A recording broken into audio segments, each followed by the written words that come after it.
So, we are going to be checking out something tonight that was brought to me yesterday, and it's called The Crimes of Mort. I don't know. I don't know, you guys. I don't know. I'm sitting here. I'm trying to figure out what's going on with this. Apparently, this is a 3-part series, and it's over 6 hours long. Now, this sounds like my level of absolute insanity, so I'm all for this, okay?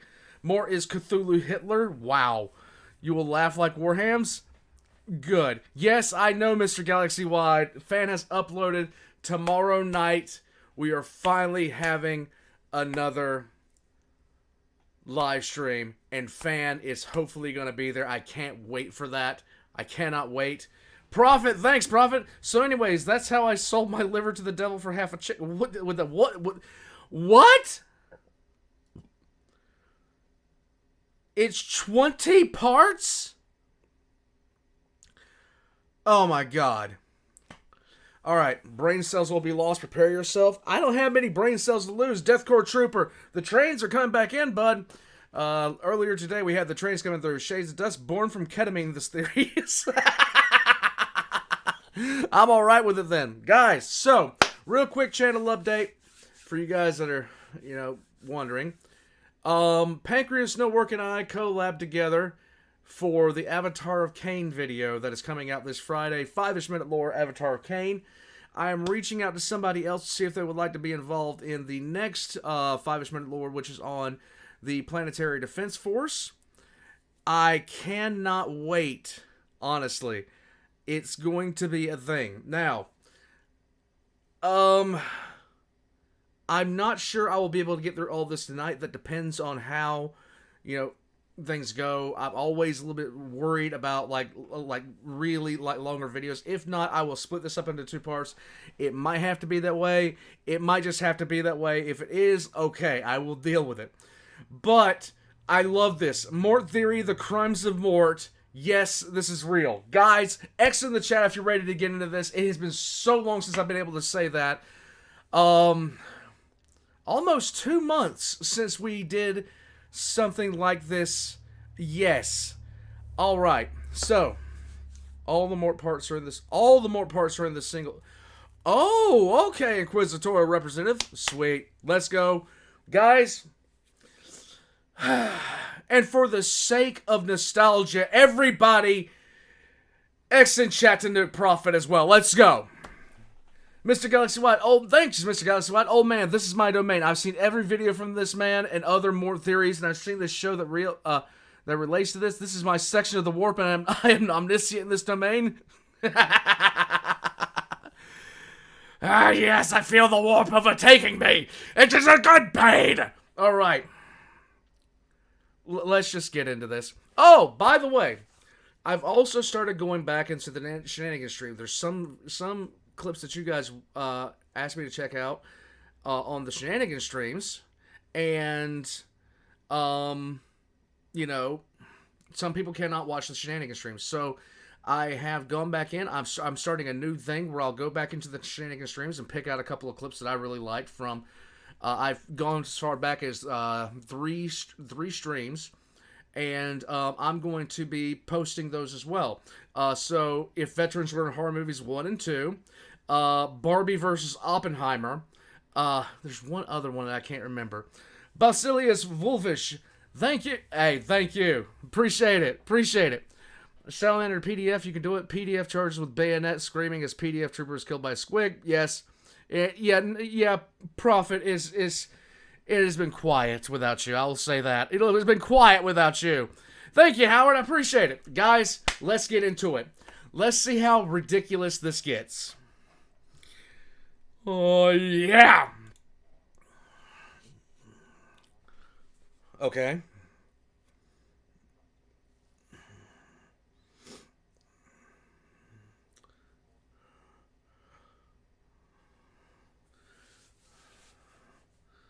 All right.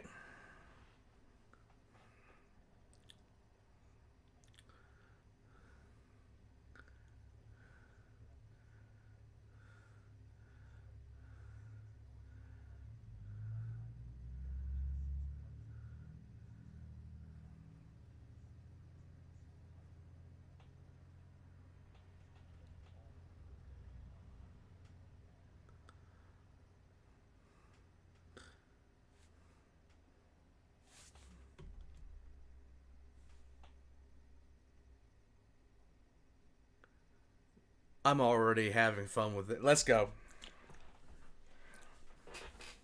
Tell us.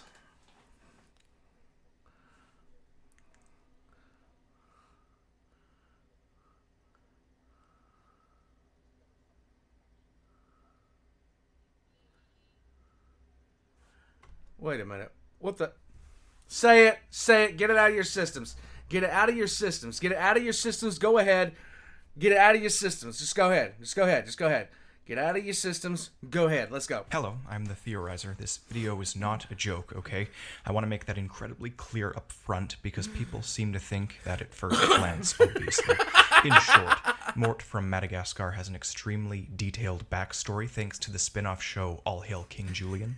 I'm not sure what the writers were thinking when they made it, but it's unlike anything I've ever seen. I ended up finding a way to tie it back into the entire history of DreamWorks, and as of this moment, I have made 21 videos spread across around 21 6 hours. videos. I'm not even close to done either, but the first 6 parts contain the basics of what Mort actually is, and that's what this compiled video has in it. If you'd prefer the playlist, which does go all the way to part 21, I will link it above now. I'd say enjoy, but...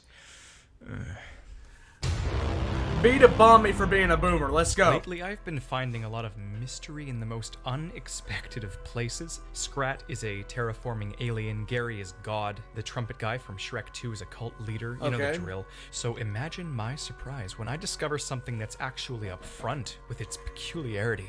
This has been handed to me on a silver platter, and I couldn't be more grateful to myself. The Madagascar franchise is composed of 4 films, a few TV shows, and a litany of shorts.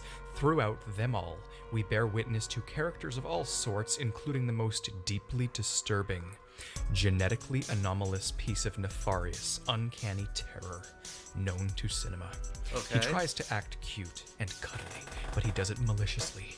He knows people see him for what he is, and yet he behaves childlike anyways just to freak them out. His name is Death, for he is Mort the Lemur. I was browsing the Madagascar wiki, as any sane person should do on a regular basis. I couldn't help but notice that there are a number of references in the TV shows that imply him to be wrong in every categorical sense. Thankfully, because of this, I finally have something solid to work with. Let's go.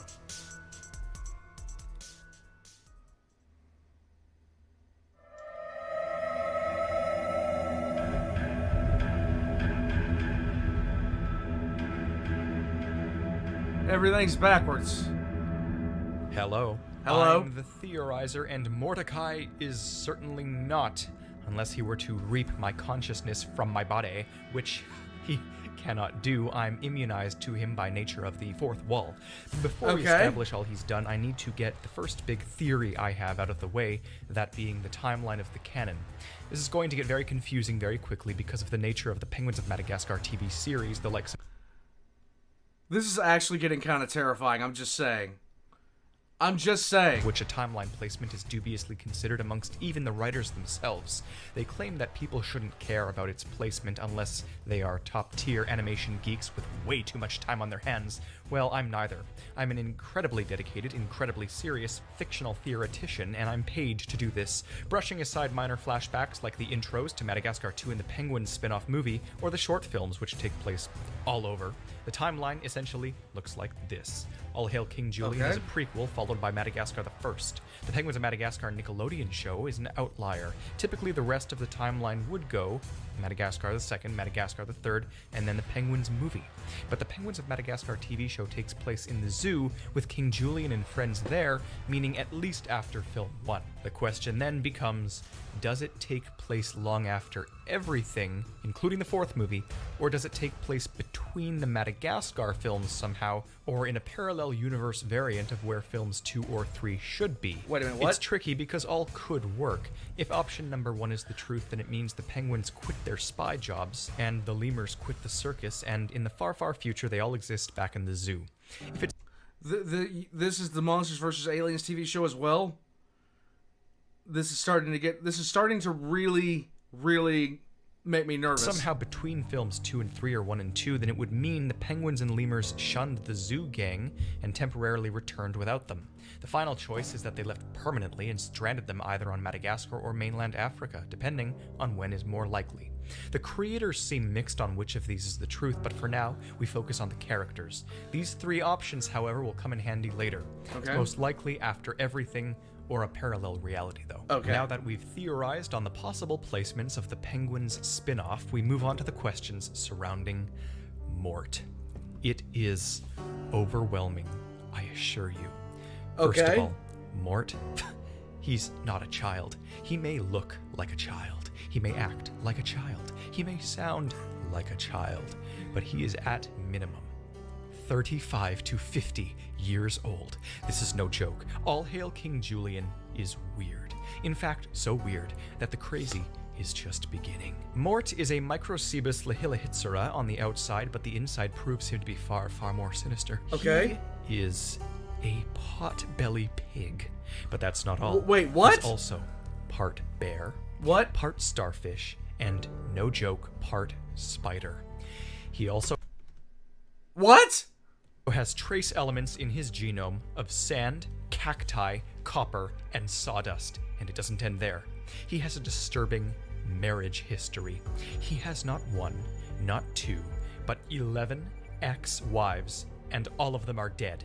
He is also invulnerable and has superior strength due to his delusional and obsessed nature surrounding King Julien's feet. He's a yes man that eats glue, and he's such a quizzical little rat. Finally, I'm growing ever more concerned, guys. Tax Collector, thank you. Would you be okay with reacting to Cyberpunk 2077 lore videos? I didn't want to, without asking first. Dude, go right ahead. I'd be happy to see something from Cyberpunk.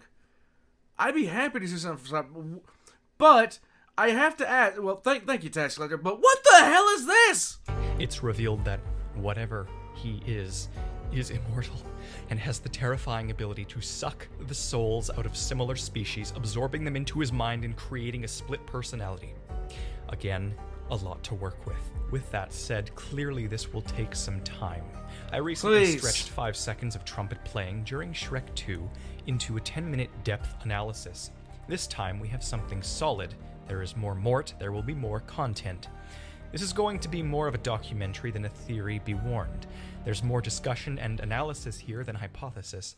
I am aware that I will have to watch every single episode of Penguins of Madagascar and then every single episode of All Hail King Julien. Right. I foresee that this endeavor could span at least a couple of years, which means I'd need to update you along the way. Thus, solving Mort will likely take a grand total of 15 videos, adding up to 4 hours. If I can condense it properly, of course. Based on my current upload schedule, every third video I post until spring 2022 will be a Mort analysis. The question is, should I do this? Alright, you know what? I need an empty 230 square foot room to organize my thoughts because a single notepad clearly won't cut it, and I'll need to invest in 8 cork boards and around 250 meters of twine. The immediate true mystery is, what can I do with this now? From what I understand, there have been a couple of videos discussing Mort and a couple of Reddit posts. I refuse to watch or read them for fear of a skewed conclusion, and I don't know how serious or non-serious those discussions are to begin. I love how he takes this. I love how he's playing this. This is fucking great. I'm just saying. With that said, I can organize a battle plan for this miraculous hit piece. This is part 1, which means part 2 and 3 will also share the theme of highlighting evidence, with mini theories along the way. Okay. I will spend the rest of this video looking at Mort's oddities within the Madagascar movies. Okay. And then spend video number 2 looking at him in Penguins, finally topping up the first trilogy with video 3, his strangeness in the prequel series. Okay. The second trilogy, videos 4, 5, and 6, would then need to begin cross-connecting the clues and formulating more major theories from the smaller ones. I'll probably spend one video on his Julien obsession, one video on his wives, and one video on his soul-sucking, immortal, and impossible genome. Videos 7, 8, and 9 I have a more strict plan for. They are going to be composed of past theories I am integrating in. 10, 11, and 12 I am going to connect them. I'll spend one video connecting Mort's mysteries to Over the Hedge. I'm legitimately having anxiety. What the... One connecting them to my Dubois analysis, and one connecting them to a final mystery film, or straight up creating a grand unifying DreamWorks theory from what I've found. Which leaves us with 13, 14, and 15. I'm still debating whether or not I'll actually need the extra hour or extra 3 videos, but we'll cross that bridge when we get there. There's also the matter of how this will perform in the YouTube algorithm. Now that you're all prepared for what's to come, we begin with the evidence you'll all be familiar with: Mort in the Madagascar films. In the first movie, we meet him. Mort is a small lemur obsessed with King Julien, and is sort of the opposite of King Julien's actual second-in-command, Maurice. Mort is used as a test to see how the New York animals will react to lemurs, and is generally hated by his peers. He plays a perfectly fine but intentionally annoying role in film 1.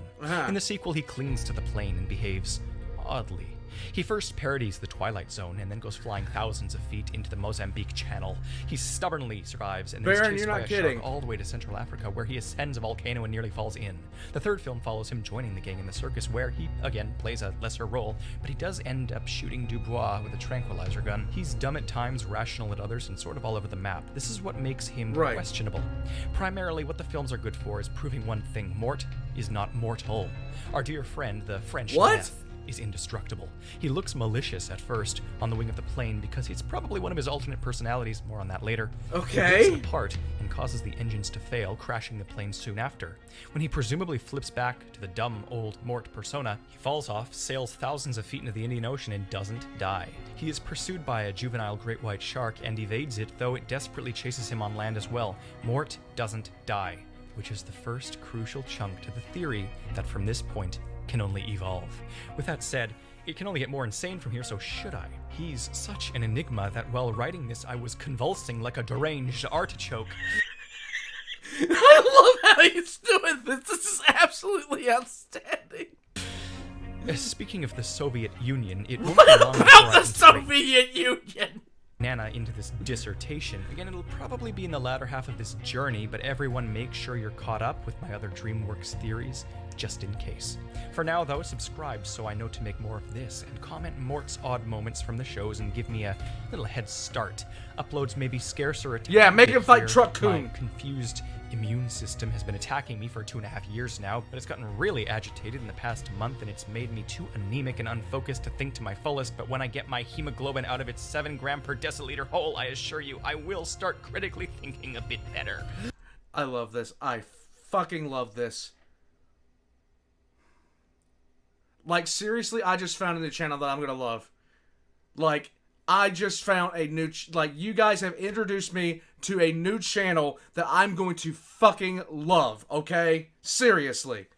Mr. Galaxy, why, thank you. There are two kinds of people watching, and those that have embraced the madness and those that don't know it exists.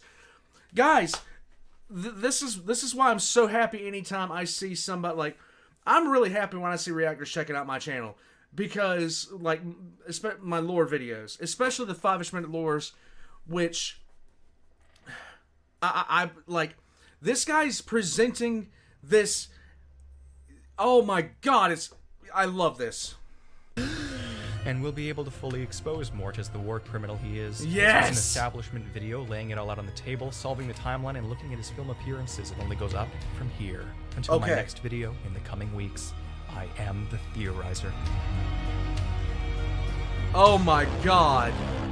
Yes! Oh yes, I'm really doing this. Everyone viewing this, welcome to part 2. What you are watching right now is the second part to what could possibly end up being a 15-part series, and I will link part 1 in the little card above now. Let's go. It's only 10 minutes long, and it's a decent establishment video that attempts to organize what is to come. It's a prologue, and it truly highlights some of the things that Mort has done. Yes. In the Madagascar franchise, that is. Some people thought I was making outlandish claims about him in that video and not backing it up. Yes, because good times rhymes with war crimes, Hanzo. Those were not my claims. Those were literally things Mort is in the spin-off show. He does have like 12 wives. He is a soul sucker. He is genetically anomalous. I also do have some more news, though. The mystery series I will be incorporating into this, alongside my Dubois and Over the Hedge theories, might be my 8-part series on the lore of Shrek. That means the timeline theory, 4 godmother theories, 2 donkey theories, and the recent Reggie video will all be a part of this huge DreamWorks dissertation. We'll see how big this video, part 2, ends up being as well, and then we'll regroup. Okay. Before we begin, I also have updated news on the Madagascar timeline. Okay. From what I understand, Penguins of Madagascar, the TV show, does come after everything in the timeline because at the end of their movie, they meet up with the circus gang again in a post-credits scene I had missed. We see Julien and friends in a Madagascar crate during the Penguins TV intro sequence, but it's likely a scheme of some sort after breaking up with Sonia. So with that said, incorporating the shorts and once again excluding the intro scenes of Madagascar 2 and Penguins, our official timeline stands as All Hail King Julien, The Christmas Caper, Madagascar the First, Merry Madagascar, Madagascar the Second, Madly Madagascar, Madagascar the Third, the Penguins movie, and yes, finally the Penguins TV show. We've finally put a definitive and necessary close on the timeline. There seems to be an upcoming Hulu prequel show detailing the zoo gang as children, and that would be before everything, but it's irrelevant to Mort, and it's not even here yet. So now, people, do you know what time it is? Let's get into it! I promised part 2 would be me detailing Mort's oddness in the Penguins TV show, but I just had to watch All Hail King Julien. I had to, and I watched all 6 seasons of it. Damn! It consumed the month of May. It's why I got no uploads out. So we'll do that first and highlight every bit of oddness in this video. Warning of a lifetime. I might need more than just one. Okay.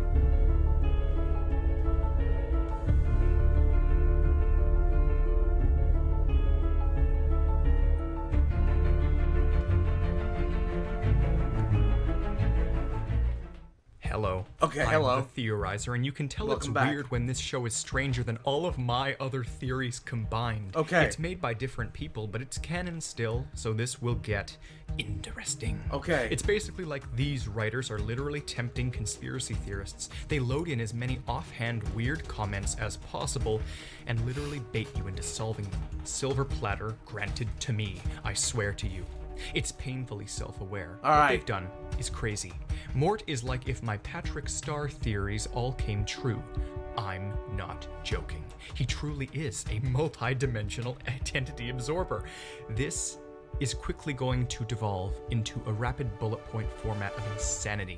Any qualms I had about him just being delusional this whole time were obliterated with this show from the first moments when he tempts the Fusa with a high-key, dance. What this episode does try to explain is the feet. Julien rushes in and kicks the predators away with his dance, and Mort develops an obsession with his savior, King Julien, and the weapon of his salvation, his, feet.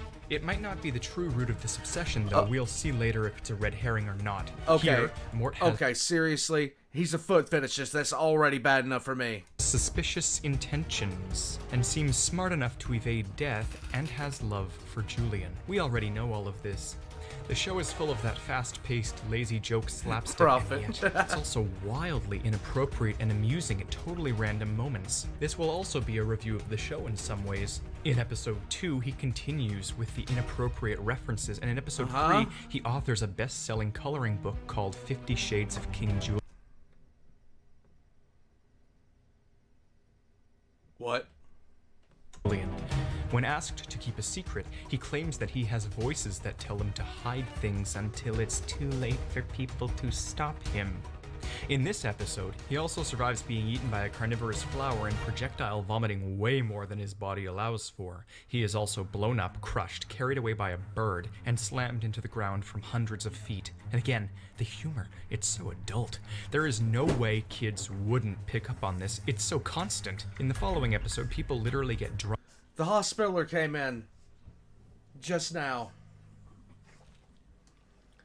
I'm learning about the patron saint of old war crime rats. Okay. 1 second. Come here, bud. Come here. Come here. Hey. Sis, come here. Come here. Come here. Thank you.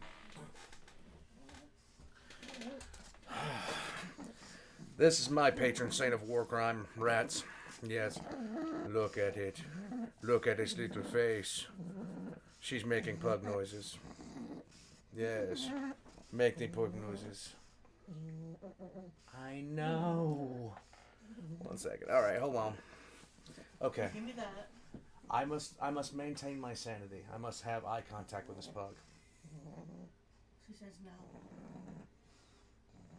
Do it. I'm looking at mommy. Okay. Fine. Go on. 1 second, guys. I gotta get something. I'm never gonna get her out of here. Gotta grab something real quick. I gotta grab something real quick for her. I gotta grab something real quick for her. For her. Because I told her 6 times I was starting a live stream tonight and she didn't get it. Oh, I got it. I just came anyway. Right. Alright. Got her taken care of. Love you. Love me too. Night, babe. Night.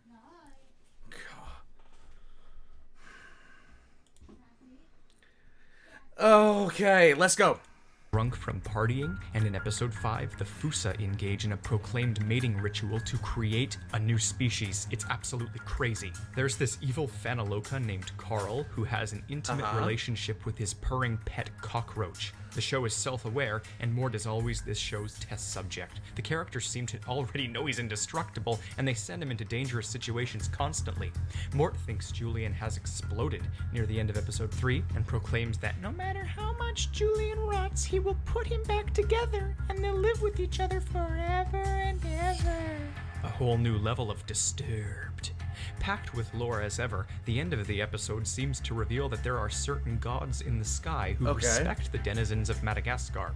This is our first true taste of the supernatural. He may be the in this Great show, Horned Rat. and it might come in handy down the road. Still, we're only a few episodes in. This is going to drain me in the best way possible. All right, let's go. Back to episode 4, Mort is behaving and speaking a little more intensely while doing a security check on someone. He wears a glove on his head, and it transforms him. From what I've read on the wiki, I'm fairly certain I know what this is, but I'll delve more into that later. Because if I theorize now, it'll just be answered later and the time will be wasted. Basically though, Mort spontaneously changes personality, accent, appearance, and still notices that the feet look different today. In the 5th episode, he claims the feet haunt his dreams with pleasure. Mort seems to be lucid no matter how dumb he behaves.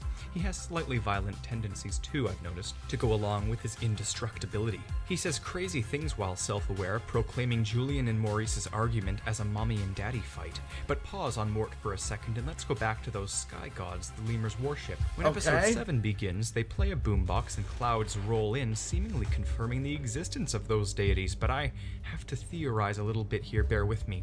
Because one episode prior, King Julien's bodyguard, Clover, goes on a vacation and she meets a very strange spiritual guru inner peace guy named Sage, who, when he heads off, whistles and a massive bird carries him away into the sky. Alright. Could this little bit of oddness be tied to the sky gods? We'll need to see if this sort of thing ever shows up again, because Sage's supernatural aura could tie to these sky gods and Mort can tie to them, thereby possibly answering some things. Because Mort and these deities are the two main supernatural elements of this show, from what I've seen so far. Alright. Aside from this lizard oracle, this show is chaotic neutral.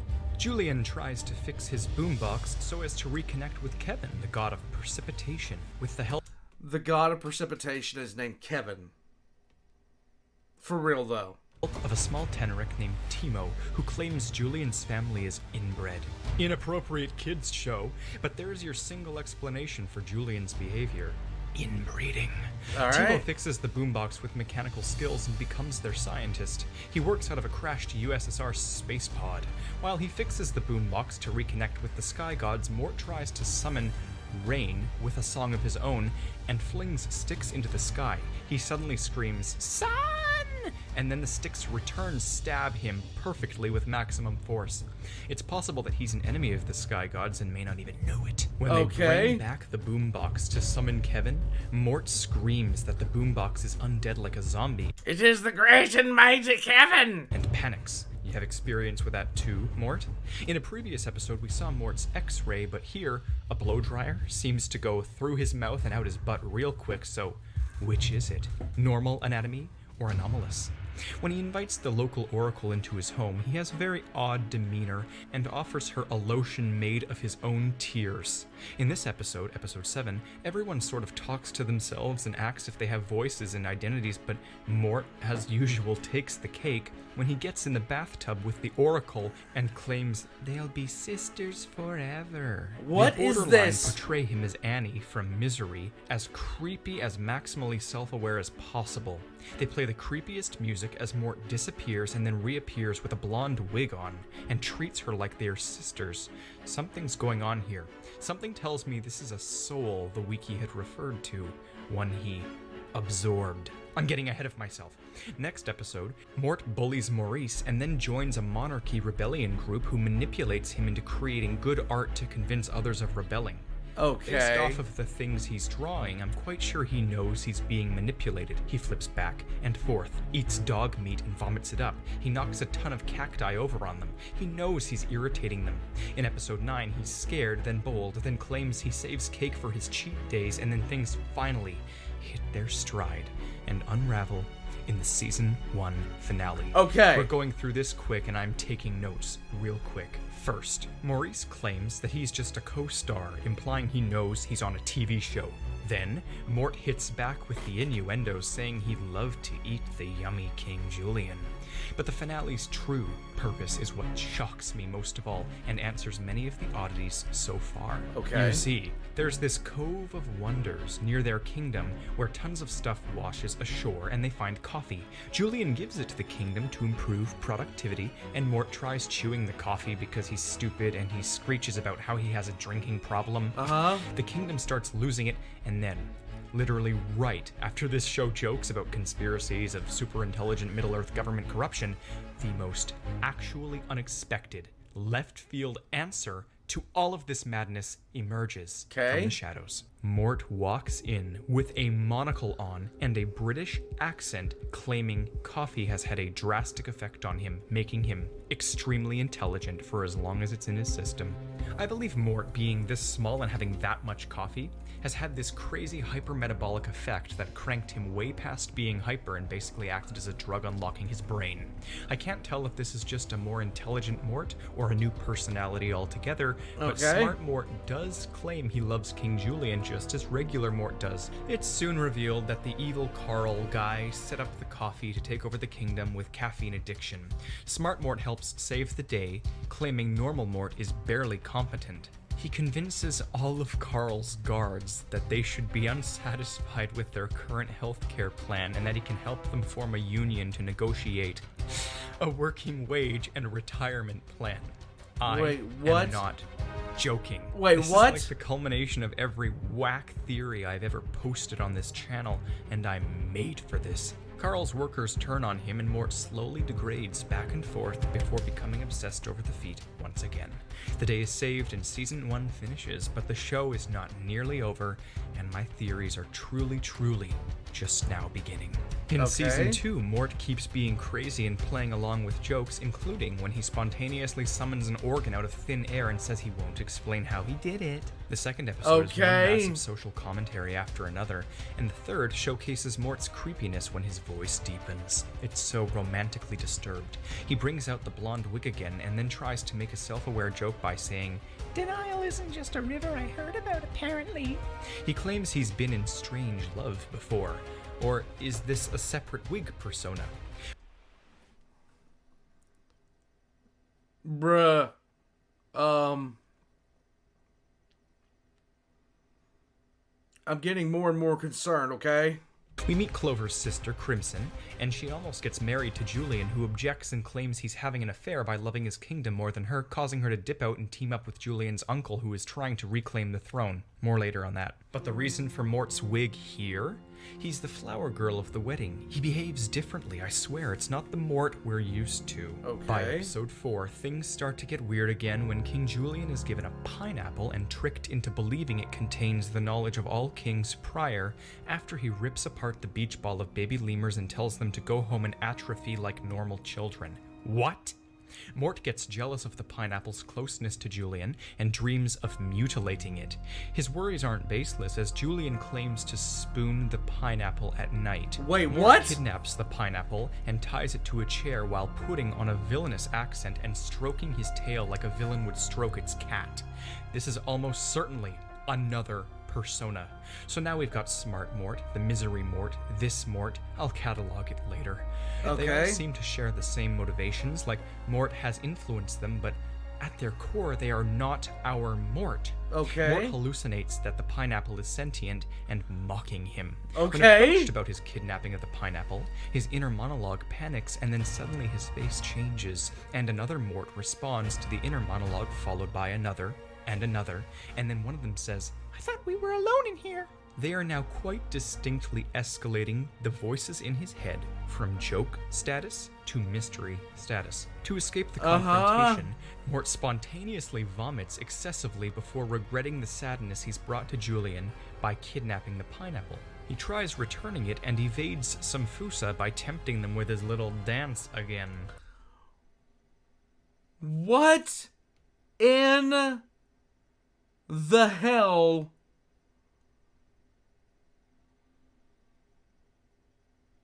What in the hell? The sky gods perform a deus ex machina and strike down the Fusa with lightning, but Julien seemingly dies in the ensuing madness and appears in limbo where the pineapple some friggin' how proves itself to actually be sentient, unless this is just his subconscious. Just before he reawakens, Mort claims, "He looks so peaceful. I can have his body, right?" He Pause!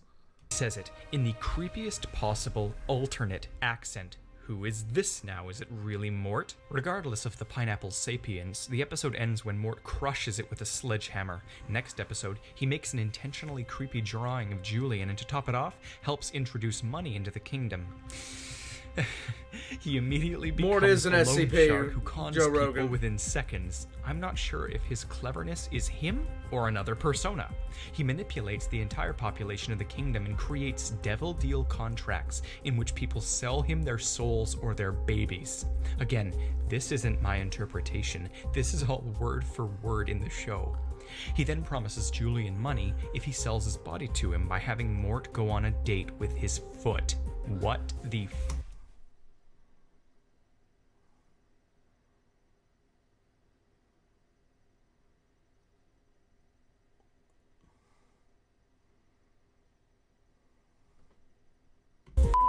Everyone starts dying off because he hoards the money as a tycoon, culminating when Mort says, "Game over," and reveals he thought he was playing Monopoly the whole time. Next episode, Sage comes back and we see the huge hawk again, who he claims is his spirit animal. Other than that, there is still no evidence Sage has relations with the sky gods. In the 7th episode of Season 2, Mort claims he's always off in his own world before his eyes split apart.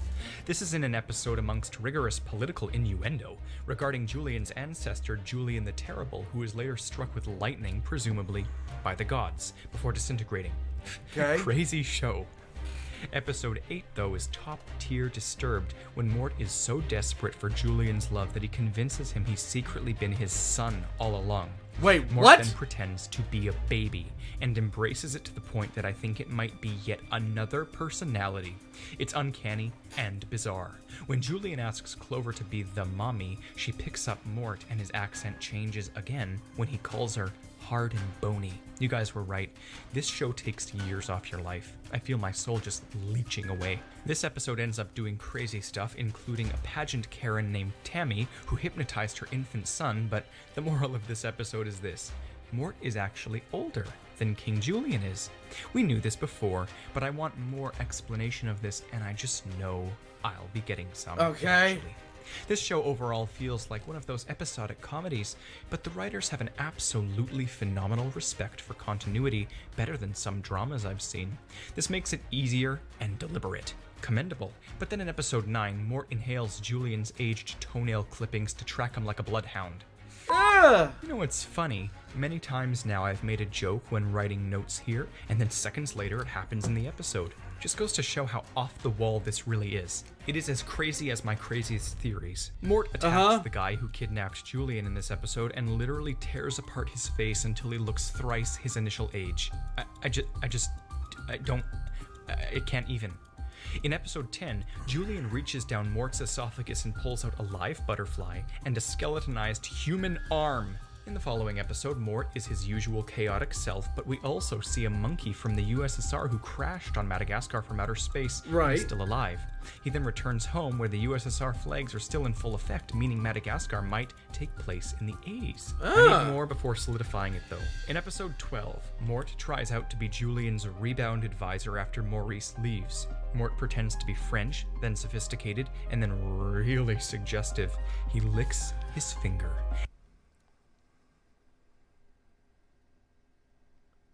I am so disturbed. And sizzles it on his buttock. Are these more personas? Well, the snazzy one wears the same wig as the misery altar, so maybe. It's hard to tell as he admits he's faking it. In Julien's time of need, the pineapple's ghost reappears to him. Still unclear whether it's an advisor from the heavens, Julien's conscience, or something to do with the sky gods. I don't know. In episode 13, Mort once again pulls the mommy-daddy card on the main characters. Weird perspective. Episode 14 is relentlessly rife with religious commentary when the existence of the sky gods is finally questioned. Suddenly, one of the gods appears, but it's just a robotic ploy by Carl to kill Julien. So they build a counter-robot and Mort attacks back. Will we ever learn the truth of the supernatural? This show's having an identity crisis and it thinks it is the leftovers. But, near the end, a massive cloud does fly down and immediately back up after raining and electrocuting, proving, beyond a shadow of a doubt, that these gods do exist. In episode 15, Mort becomes the face of Julien's new nightclub, Club Moist. He dances. This was a kid's show? This was a kid's show. Why? Is up on stage like a chick from the roaring 20s, singing about how Julien's feet make him weak, and everyone applauds Mort for being so moist. They rename him to Pork because he's tender, sweet, and smoky. What in the mothering of fucks? He celebrates by raving about how he's a non-kosher meat. He attracts lemurs from all over the kingdom. Gwonk! Holy shit, guys, it's Gwonk. What's up, buddy? What is going on, Gwonk? How's it going? Guys, if you do not know, if you have not watched like Rubik's Raptor or Cypherius, Gwonk is a member of Ignis Corps. He is my favorite pilot in the entirety of the Corps, seriously. Because he reminds me of myself. If he... Like, there are times where he goes in, and it's awesome. But, just like me, when I fail spectacularly. Dude, awesome. Hey, buddy, how's it going? Dude, this is beginning to make me question everything, okay? Yeah, but Tybalt, we all have to pray today at this point. It's done. It's done, okay? I'm losing, like, what the hell? Yes, Valk, this is cursed. Bloody Zed, the bad thing about it is he's making sense. He sings about bunions. This is another personality. I dare you to pull it up on Netflix and watch for yourself. Mort wishes to be used. Words from his own mouth. In the season 2 finale, Julien thinks he's dying, so Mort keeps giving him sponge baths and rectal thermometers. Onward to season 3, but be warned, everybody. This was a damn kids show! This is when things start to actually get weird. What you've seen so far is literally nothing. Inappropriate messages abound about selling bodies, holes, and bloomers. The 2-part premiere follows everyone saving Julien again, who's been kidnapped by pirates this time. Mort, as per the usual, tracks with conviction so intense he eats Julien's footprints. He organizes a battle plan as if he's some sort of warlord, maybe another persona.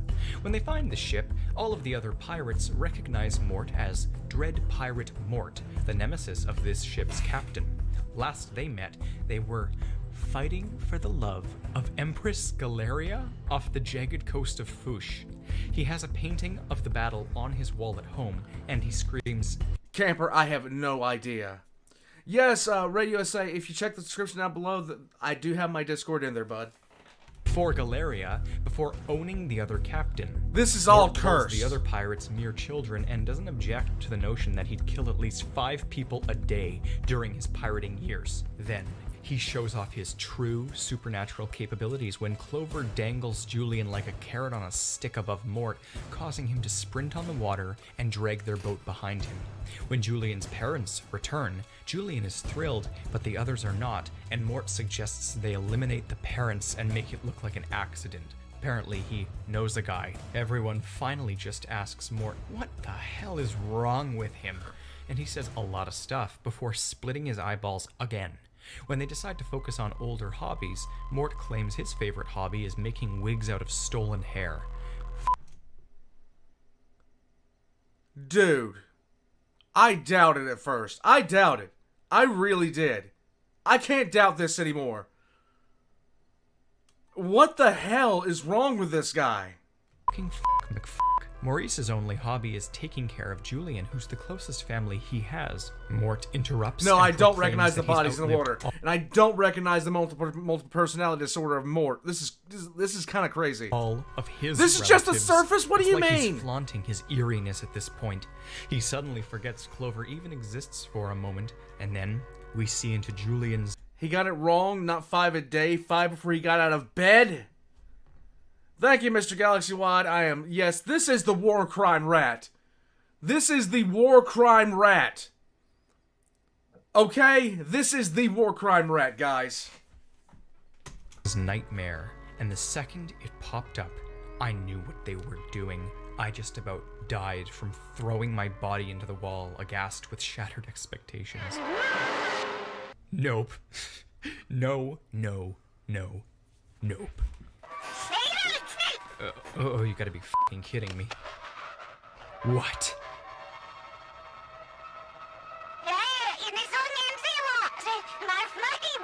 What? Why are you talking backwards?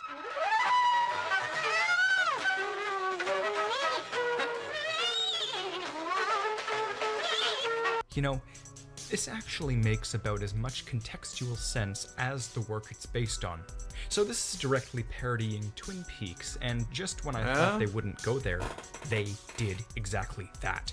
By the way, I did reverse Mort's speech, and he basically just says here, "Let's do this. From where we come from, there's always mangoes in the air." Reference to something that itself makes sense to the subconscious of maybe a sleep paralysis demon. From what we've seen, I must admit, Mort is the best one for this portrayal. A pineapple even flies by, once again pulling a leftover. Dude, what the hell? Whether or not this fruit spirit is just in his dreams, or Seriously, what the hell is wrong with these people that make this? it's really a spiritual mystery box. Mort later obsesses over Julien having dreamt of him and calls him a lover. Julien hallucinates Mort getting eaten by a shark, and Mort somehow is aware of this. Can he read minds? Mort helps make Maurice cry just to mock his emotions. Camper, Mort brings please. up that guy who makes people disappear, again, on deaf ears. At this point, we've reached episode 5 of the 3rd season, and Mort's back at it with that glove that makes him aggressive. He sniffs it and laughs evilly, presumably knowing that it will summon his altar like last time. We are met with more and more fourth wall breaks than ever, and Mort severely dislocates his rib and cranks it back into place maniacally. By the way, it's revealed that there's an uprising of sentient bells that plan to reclaim Madagascar from beneath the ground. Apparently, Mort does have experience with zombies, as we jokingly asked before, because in episode 6 he has a tea party with one. In episode 7, Mort romanticizes Julien again and then gets abducted by aliens after praying to the sky gods. Psychic lizard lady uses her telepathy and sees it was just some researchers tracking lemurs. They barcoded Mort. This proves that the lizard truly is magic though, and she can read minds quite clearly, so there is some supernatural in this show. Mort sifts through every personality type we've seen yet while going through this episode.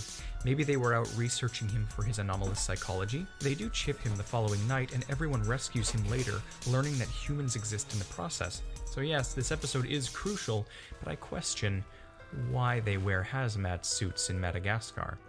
Mort then eats a bucket of tracking chips, of course. Everyone else hides in the bunker, and when the main characters get back and they cannot find anyone, they think all of the kingdom raptured to the sky god's heavens. The psychic lizard laments about being left behind. This show thinks it's the leftovers again. In episode 8, Mort pretends to be a butterfly so he can start a war by firing mangoes at innocents from the air. Turns out the real butterflies are all psychopaths and we're just waiting for a reason to attack, so they have it. War happens, socio-political commentary, they kill the queen, happy ending, and then finally, we get the next true reveal episode. Right. Sort of. Julien wants fast food for the kingdom. Mort helps out. He claims he was born 5 years premature. His grandmother left him a huge tank of healthy food. He puts on a deep voice that sounds nothing like himself. Actual anti-falsetto head-ass. It gets crazier.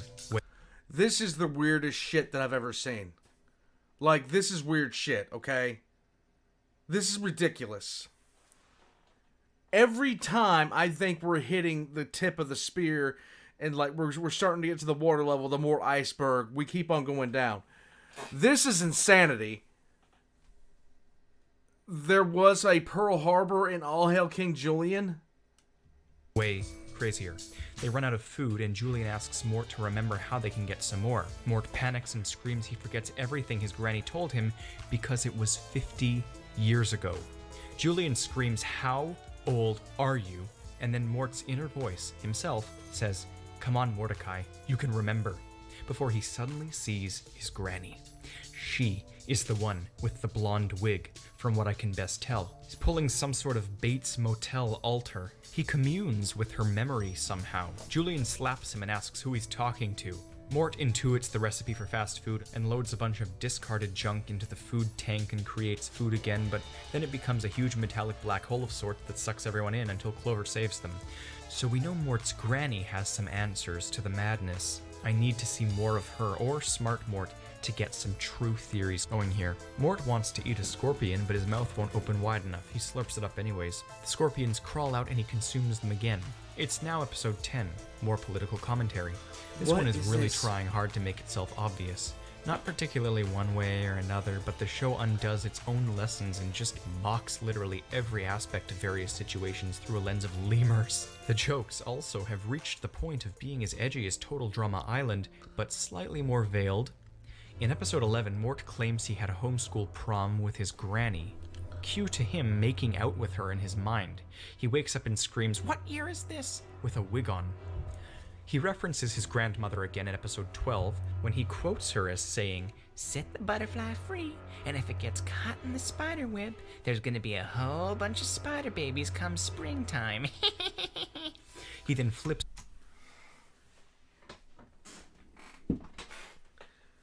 Can somebody please tell me how the hell this happened? Upside down with a horrific grin on his face and crawls around the room cackling like an evil spider.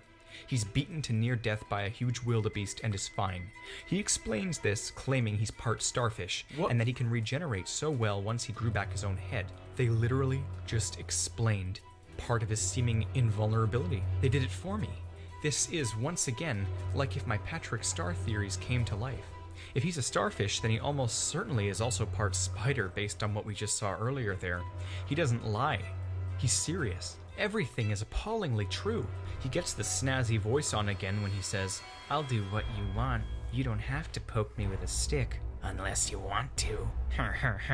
He gets sucked into a reel of tape, compressing him into the cassette, but he's a starfish, so that's fine. He's fine, obviously. Right. Clover gets hurt, and she appears in the White Void, where Pineapple greets her and brings her one of her deceased relatives. Clover knows Kung Fu, like the panda variety, and her grandmother taught her before dying.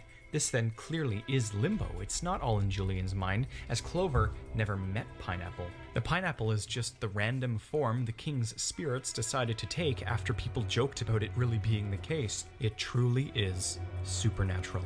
This has ramifications. Pineapple claims he made an interdimensional bet, and he fears he will lose it. We later confirm for good that this is the afterlife, and a bunch of fruits rule over it as they watch a cage fight between Clover's grandma and the man who killed her. This Wait, just what? up. I'm sort of blowing all my theories now, but I really damn think these fruits are the sky gods.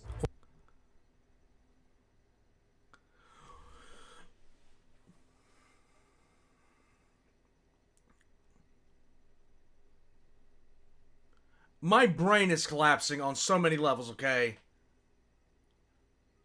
I'm like, my head is melting. It is melting. I don't even know what to say about this. My skull. What in the hell?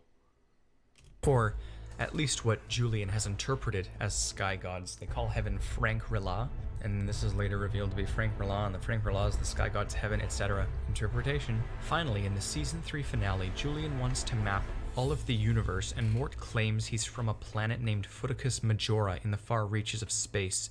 He could be pretending, not lying, but pretending. This is, after all, just a pretend map, and Julien says get your own solar system. But what if he's not kidding? This explains everything and nothing at the same time. Alien Mort. In this finale, everyone builds a wall to keep out the other species.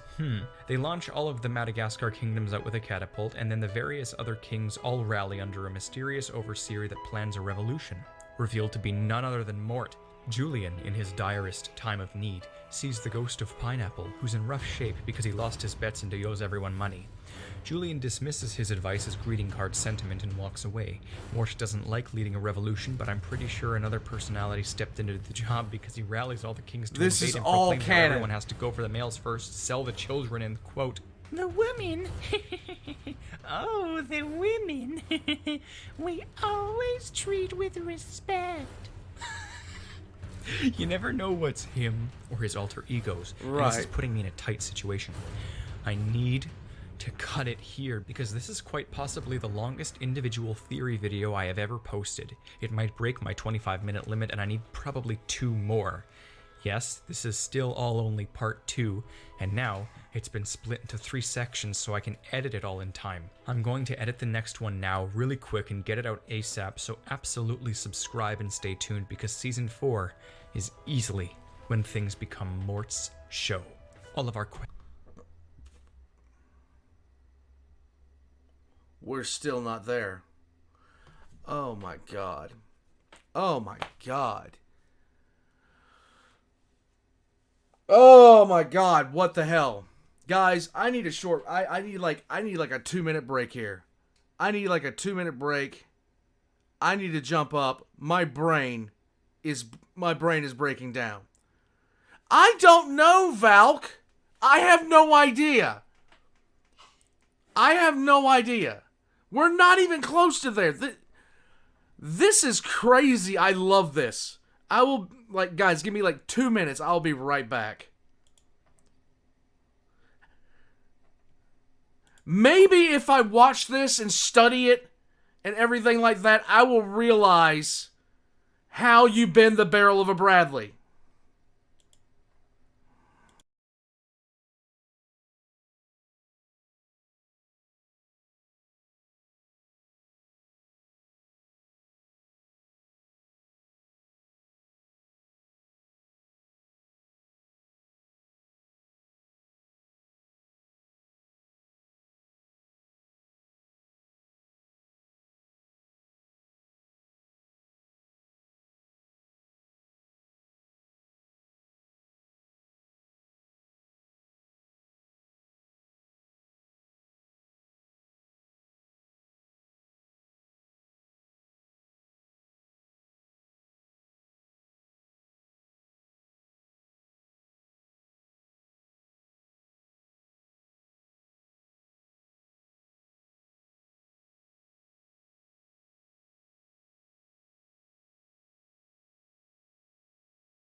Oh my god.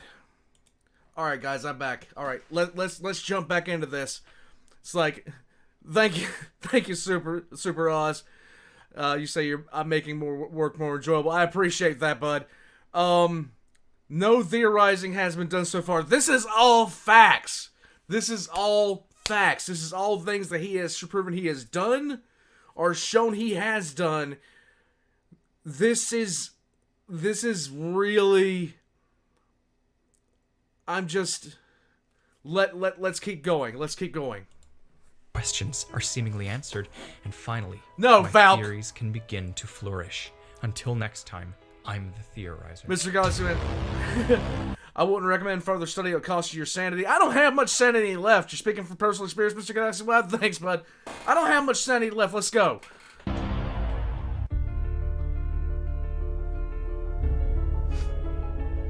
No, Valk! You're here with me!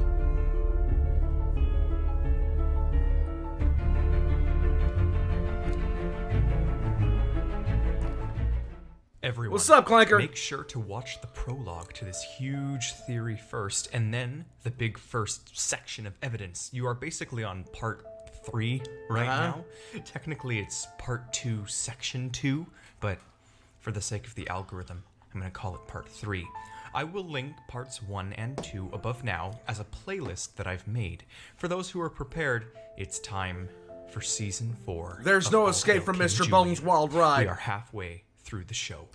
Mort starts off the premiere by getting his own TV show called Still Life with Feet, where he mimics Bob Ross and draws Julian's feet. He also, of course, wears the blonde wig again and actually shows us another wig he's woven out of the stolen hair he mentioned from before. Clearly, this is something all of the personalities enjoy doing. More people mock Maurice until he runs away bawling, "I have feelings!" Mort fears that Julien can somehow hear his thoughts and he panics, worried they will betray him. We're getting close to some answers. I can just feel it. Okay, let's go. A couple of characters rob the kingdom, and during it, they have an odd conversation about friendly, non-weird wrestling. When they're arrested, they get put in a prison cell where Mort also resides, and he says the crazy line, "Orange is the new you. Wanna wrestle? As long as it's weird." Creepy as hell. Another persona. You see, this show is Don't you draw Julian's fate, Valk. No, I didn't lace anybody's drug. I didn't lace anybody's food with drugs. I'm wondering what the hell I've done to deserve this. crazier than even the worst SpongeBob, and yet it has incredible I don't know, consistency. I've said Clanker. it before. This makes it truly disturbed. Okay, it's let's a go. show that pretends to be a kid's show, and that's what makes it so eerie. But it actually is a kid's show, so it's very unsettling. Mort finally describes his inner imagination world in episode 2 when he says nobody ever gets hurt there, most of the time. I want to see this world, Mort. Later, everyone puts on a massive act, and he plays the bad guy. He relishes in this and darkly chuckles with glee. Another persona? He gets a little too into it and lowers them all into a volcano while laughing like a maniac. Later, it is implied that he is faking it, though. In episode 3, he once again shows his artistic ability when he paints a phenomenal image of Julien, and Julien, of course, calls him a vulgar little mutant. Okay, so that right there, that's Blue Boy. Mort asks, "When's lunch? I haven't eaten in like a month." But who's going to draw us Pinky is the question. System, perpetuating the Lovecraftian take yet further. He claims he's real good at smearing stuff, and that he has parties with organic mannequins of his friends. What Mort has is an obsession with Julien. It sure ain't love, and I don't know if I'd necessarily call it fetishization either. It's an obsession. He has another internal discussion with a personality. This time, it seems to be his inner artist. Our Mort loves the feet, the artsy one does not. Important distinction. Everyone stares at him in creeped confusion. I can't tell if the personality is coercing Mort or taking over Mort. It rotates. Lots more social commentary and sophisticated critique of the avant-garde. He eats fruits whole, but that's all pretty normal, of course, for this show. In the corner, we once again see his home planet painting. Funny, I was just about to say his obsession was alien and fueled by a desire to return to his home constellation. His goal in this episode was to paint Julien the way he truly sees him. His house is full of foot art, and he wants to mount the real deal eventually. Julien finally grants Mort foot access, and Mort screams, "I love you, the feet!" He throws his face and tongue all over them. See? He butchers grammar and says, "the feet," as if it's an individual entity he's obsessed with, not some sort of usual. Get this off of my screen! He hates other feet in comparison to Julien's, but he'll take what he can get. In episode 4, he has a minutes-long fart. He refuels by breathing in, once again proving him to be a hollow entity in essence. He wishes to be first on the sacrifice list and actively demands danger. He kicks out another sacrifice to take his place and says, "I'm first on the list. Read it and weep, Gramps." He's talking to Hector, an elderly lemur in the kingdom. I was all like, "Aren't you older than him, Mort?" And Hector literally follows it up with, "You're older than me, Mort." See? Usually I have to highlight continuity like this, but here they are, seconds later confirming it for me. Accommodating show. So anyways, they catapult Mort far off the island, and then he suddenly appears right next to them, changed. So when his alters come into the light, they can teleport him? This rabbit hole is degrading me. Mort says he floats real good because he swapped all his parts for wood years ago.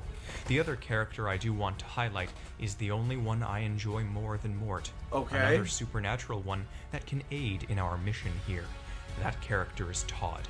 He is freaking hilarious. He's this little pageant boy who's always commanded around by that insane Karen soccer mom I mentioned before, Tammy. Right. She's nuts and screams his name, and he always stares blankly into space with the utmost creepiness until called upon by his mother, at which point he does something random but extremely talented. In this episode, he highlights his paranormality when he walks vertically down the side of a chest. Wait, what? Everyone's rightfully scared of him. His mom claims he can be activated, whatever the hell that means. His default face is brainwashed, though, so I can certainly guess. He has this horrible, evil attack face that looks demonic, and then, in this episode, Tammy finally explains it. She laughs villainously, and no f***ing joke, claims that they can only stop him by driving a stake through his heart while a priest recites a ritual. Todd is possessed by a demon. She screams at him to let go of Maurice's jugular, and he goes back to Catatonia. He looks like Mort and is important. This baby lemur is a key to a lock I haven't come across yet. Okay. But back to our good pal Mort, who disturbingly locks mannequins inside of his house and drops a boulder on it to put them out of their supposed bizarre misery. He puts on the wig again and plays some drums. Seconds later, though, he's back to our Mort, and I can't tell if he's right here hallucinating identities around him or what. He spoons sand and then pulls a cannon out of thin air. Dread pirate, I say. People around him don't even question how he apports things anymore.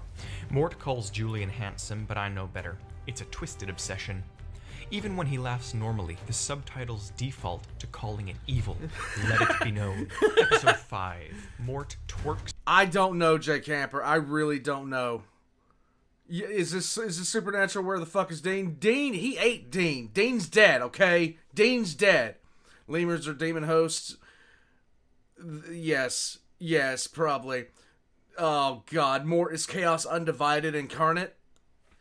You know what? He's still a better leader than Abaddon. Fight me. On a pole to seduce a rooster. During alleged sensitivity training, Julien calls Mort a fun-sized trash goblin, and Mort loves it. Also calls him a worm-riddled peach pit and a second-hand donkey puppet, which Mort enjoys as well.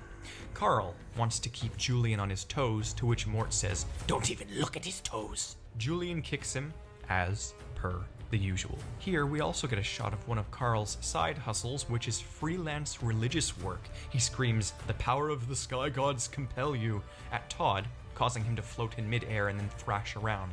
Demon child. I'm getting exhausted already. I mean, there's so much. And then a lot of weird shit happens at once. Wait. Mort suggests that the Fusa have resorted to cannibalism. Mort implies he likes eating live chicken. Maurice lays an egg. Mort falls into a deep fryer and instantly turns into popcorn, then back again.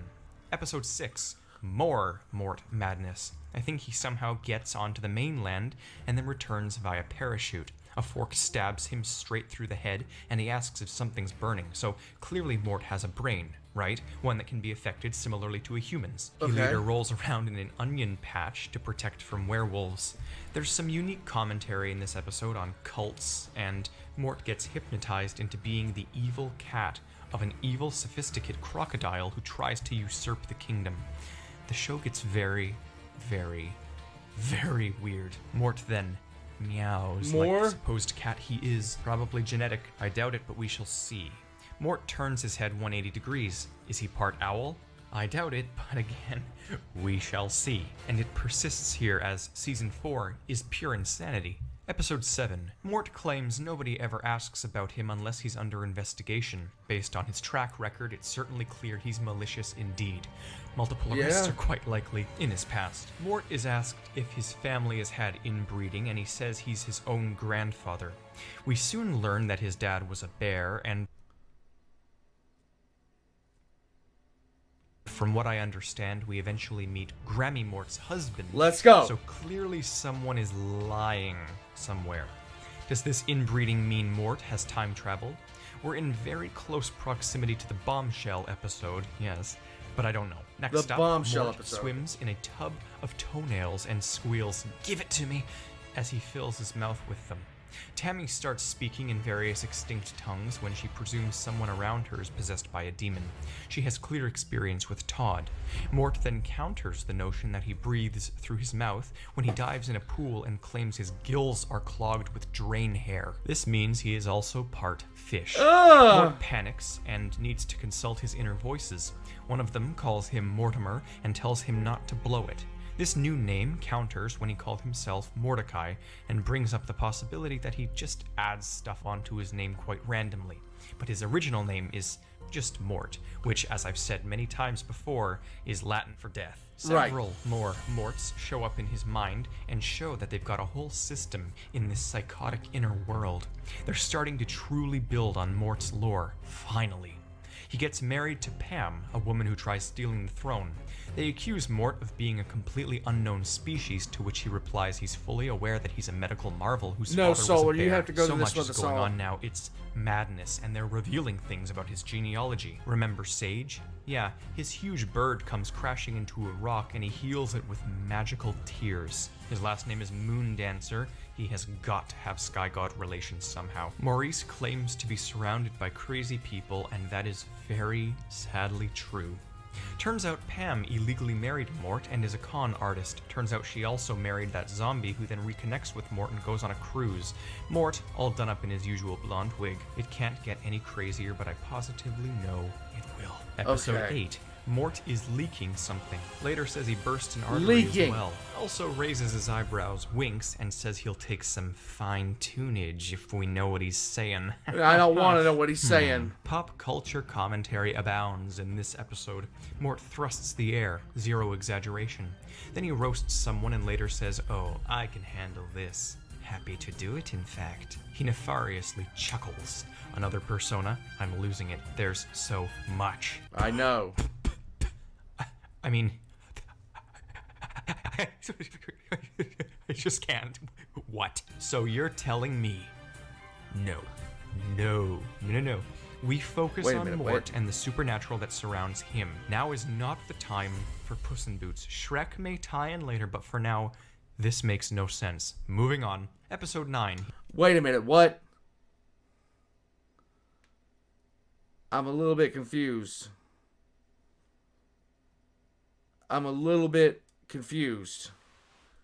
In fact, I'm a lot confused. Yeah, I understand. Let's just go. He's electrocuted, showing he does have a skeleton once again. It is implied that Mort helped brainwash some of the citizens, but finally, we've made it to the episode where everything that they've ever built up unravels. The beginning of not just this show's madness, but what it does from now on, which is sci-fi madness. Absolute pure insanity, and why I'm making the theory. Season 4, Episode 10. You seriously all have to watch this one for yourselves. They don't even stall the inevitable that is this episode. Julien has that science dude, Timo, build a cloning machine so that he can love... Thanks, Troy Nina. Still have to do Sam O'Neil and JonTron? From what, bud? Thank you, bud, but from what? More of himself. He does, and various Julians of different personalities Local, come I'm in for strutting this one. through. Lastly, a female Julien pops out, and Julien falls in love, making Mort jealous. Mort loves her feet too, though, and thus he finally loses it and takes it upon himself to activate the machine again with his butt. He wants his very own Julien to, quote, cuddle, bathe, and feed while he's strapped to a high chair. The machine takes his signature instead of Julien's and reaches into another universe populated entirely by evil Mort clones. Turns out Timo somehow accidentally built an interdimensional portal and merely has let through alternate versions of Julien. In the Mort universe, there's thousands of them who all bow and pray to their leader, Mordecus Khan, who sits on a giant throne of skulls in the middle of a barren wasteland filled with foot effigies. To those who thought I was joking, I have just stumbled upon the largest untapped gold mine in the known history of fan theorizing. They all march right through the portal, and Mort screams that his nightmares have come to annihilate him. I assume he could detect their existence through the fabric of reality? Or Right. his memories? I don't know. Every single Mort in Mordecus Khan's army seems to have the abilities of a regular Mort, and they begin destroying Madagascar while chanting, Mort, Mort, Mort, Mort, Mort, Mort, Mort? Mort, Mort, Mort, Mort, Mort, Mort, Mort? Their war horns are gigantic woodwinds that are not blown into with the mouth, but with the anus. They have endlessly long farts that announce their presence. Mordecus himself shows what a Mort is truly capable of when he claims to smell the fear of other lemurs as he conquers this universe. He claims to be supreme leader of the Mortverse, which to me The either Mortverse. means the multiverse in relation to the Mort residing in each one, or it's just the name he gives his own barren universe. Perhaps his horde consists of every other Mort in every other universe he has conquered? Anyways, the gang tracks down Mort and forces him to down coffee so Smart Mort will return. Right. Once he does, things come full circle. Smart Mort claims he has a friend who can explain the multiverse, and we cut to none other than Pineapple in his limbo, communicating with those on the ground. How does Smart Mort know Pineapple? How? How on earth? Is this thing even Julien's ancestors? Who knows? Smart Mort has seen it all. Pineapple then calls in Dr. Watermelon Balking to explain the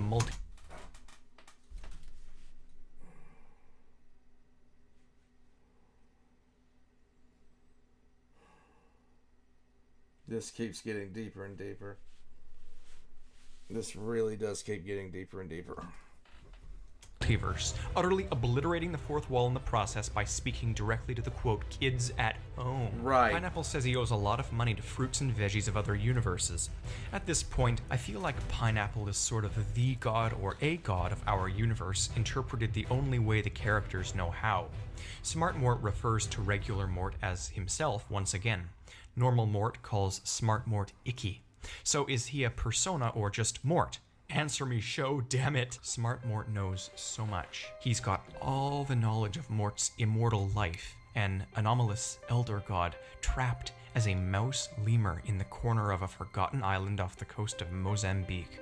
Holy hell. He says every Mort in every universe loves the feet, and he gets distracted back into normal Mort, forcing them to copy him again. Mordecus says that no universe has ever dared face him, They chant their anthem. Mort, Mort, Mort, we come to fight, we come to kill. Today you die, you surely will.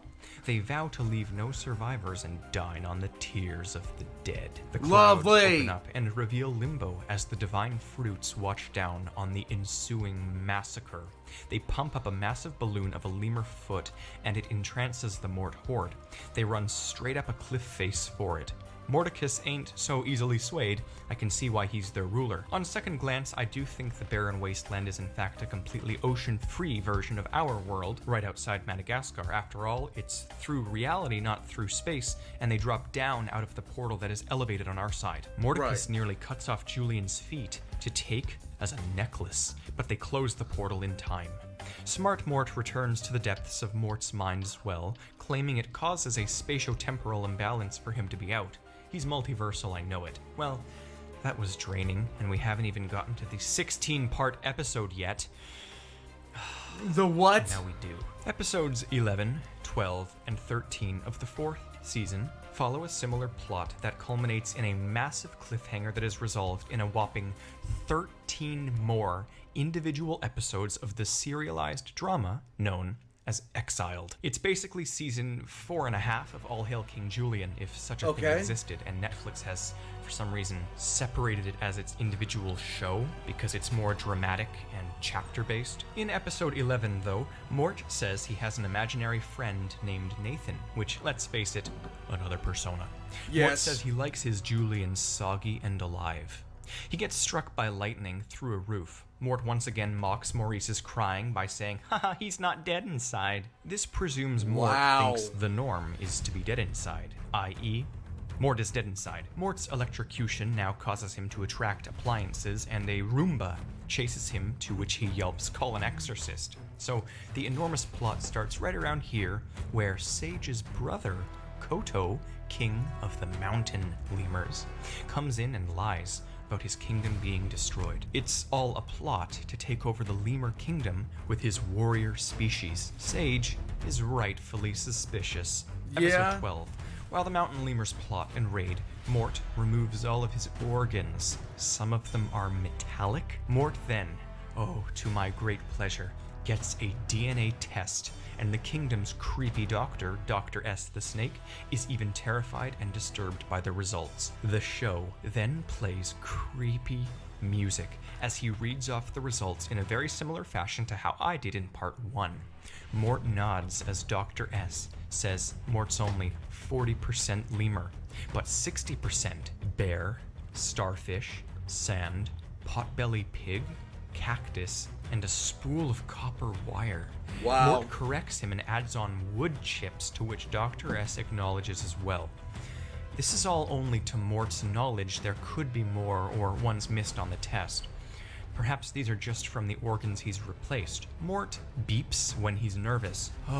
Julien has a dream of a parallel timeline where he never met Maurice, and in it, Mort claims he made a dream catcher woven from Julien's uncle's fur. Again, Julien's uncle is one of the show's villains, constantly trying to reclaim the throne, but we'll get more on him later. Maurice turns out to be an eye, a different species of lemur, and apparently this species is known for sacrificing beautiful eyes to what they call bell gods at the center of the earth. Okay. Sounds a lot like sky gods, but we see these. They're the same ones I briefly mentioned were plotting from before. They are literal bells underground. They have prophecies in a whole society, and they foretell a time of lemur war which is about to come. Season 4 finale. Koto conquers every Madagascar kingdom and enslaves everyone. Mort tries escaping by acting as if he's a drop-dead hot chick, and their guard is a handsome sailor. He's had some clear experience. He asks Todd not to judge him. Todd stares blankly into space, of course. With Koto, it ain't personal. Conquest is just business. Julien does a dance-off, but fails from lack of endurance. Everyone calls Mort delusional as he uses his teeth to drill out of the prison and save Julien. Mort distracts the execution snake via twerking hypnosis. Mort, epically enough, is the last line of defense. The snake plays with its new food while Julien escapes on a submarine, starting up Exiled. Chapter 1. Koto wants to, quote, make Madagascar great again. Mort is devastated and works like the other captives as an unpaid intern that carries enormous boulders on his back. I swear, Sage is like a parody of wisdom itself and says his usual quote, something like, "We are all just kicking the cosmic footy sack with a guy named Skeeter who lives in a van." This is the sort of stagnation everyone else is going through while Mort is taking action. He crawls up on his back like the cat he doesn't know he is, and consults his inner room of personalities once again. They brainstorm on how to kill Koto, while acting in various ways and doing various bizarre things. One of them says, "Oh, baby, daddy likey." does this somehow imply Mort has absorbed his father? Thought he was a bear. Or does he just see him as a Mort now? How'd he absorb a bear? No. Maybe Mort has the unique power to absorb non-Morts, which puts him apart from the likes of the Mort horde, and has resulted in a genetic soup? I really want a Mort v Morticus deathmatch. One of the mental Morts says to kill the other lemurs as well, and now we truly do get to see the sorts of evil Mort has rattling around in his soul. He laughs like the villain he is, and everyone is horrified. He's stupid, but he feigns stupidity to an extent as well. He plans to murder Koto straight up. Mort has a lot of hella wicked schemes, but he wily coyotes himself every single time, putting him in a full-body cast. They soon later take it off because he regenerates quickly, of course. Koto is amused and makes Mort his jester. Chapter 2. Sage divorces his hawk, who he also raised from birth. Mort's rib punctures his stomach. Koto relishes the job.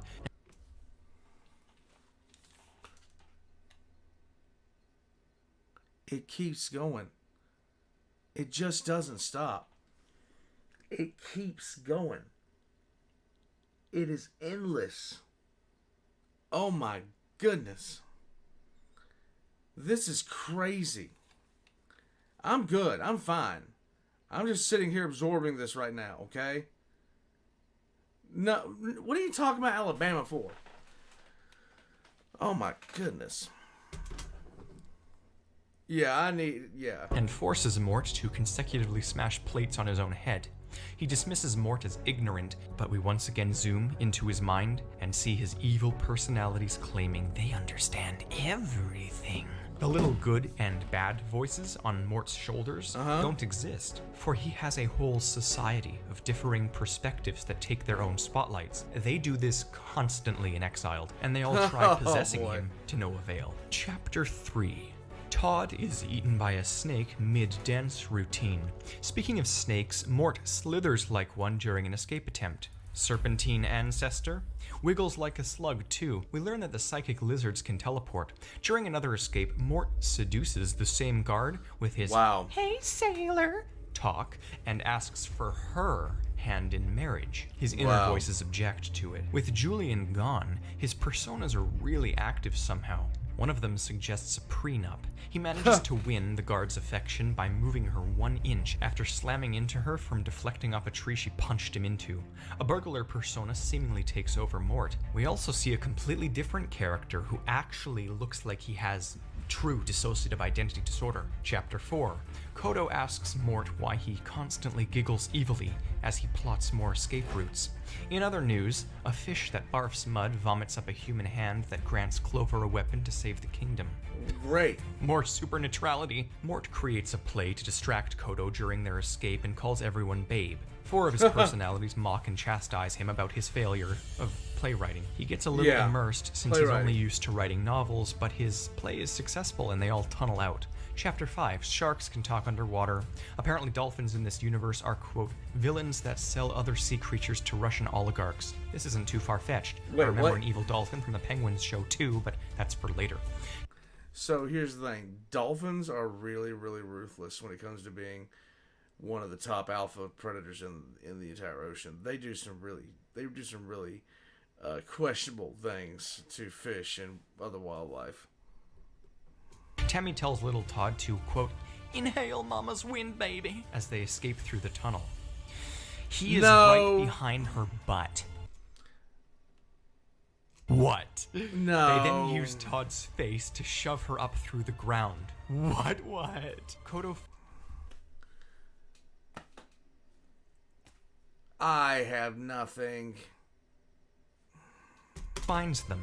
The fez-wearing crocodile ambassador calls Mort a Yeti. Genealogical confirmation, Mort gets a couple of Mordecai voices in the corner of his head to aid him, and these two are fluffy Yeti-esque savages, one of which threatens to bite through Kodo's Achilles heel. They escape in a cloud of fart. Yeah. While Tammy sicks Todd on the guards. What is this thing? Then something top-tier shocking occurs. Let's go. A topic that I've also done rigorous theories on in the past. Mort escapes Kodo by diving into a random glowing wardrobe in the jungle, which leads him down a tunnel and out into our world, where he is a real mouse lemur in real footage of Madagascarian nature. Right. His crazy grandma is there, and she says, "You've come down the wishing well. Stay with us. This is the real you." I can't tell if this is...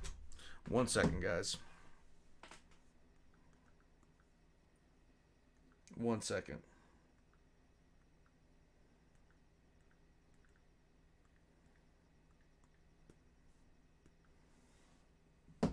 All right. We are in this dive, guys. We are in the middle of this dive, okay? We are in the middle of this dive. Let's go. in his mind, or if the wardrobe literally led to this sort of real-world heaven haven. But either way, it's perplexingly cross-dimensional, unless it's not.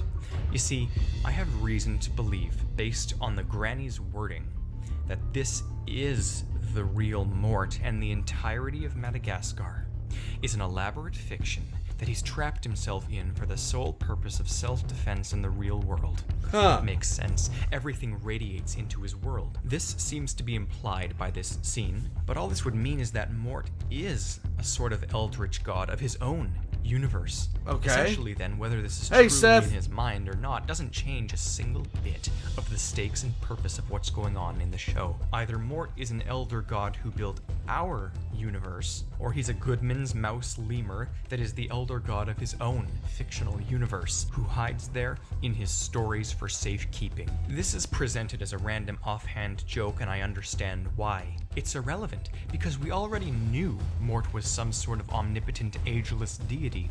It's most likely that this is just more of his crazy, indescribable, hyperdimensional inner mind, hence his granny also being there. It's a joke meant to confuse theorizing, basically, and I won't be confused by it. He flies back out of the wardrobe and promises to fight to the end. Galaxy, you're not kidding. You love how it's so bad that Valk and Hanzo are calling it cursed? Yeah, you are not kidding. Prophet, I have enough horror I'm dealing with right now. Why would you send me more? Wait until I see the truth? Okay, hold on a second. Guys, I have got to get a drink. I have been sitting over here. I have got to get a drink. Oh my god. This is insane. I sent my wife like about 7 texts trying to get her to bring me a drink, but she's not paying attention to her phone, of course. I will be right back. I will be right back. I have lost my mind. 1 second. Oh my god. 1 second. Yeah, I need a drink. I need a drink. Wow.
It's utter insanity.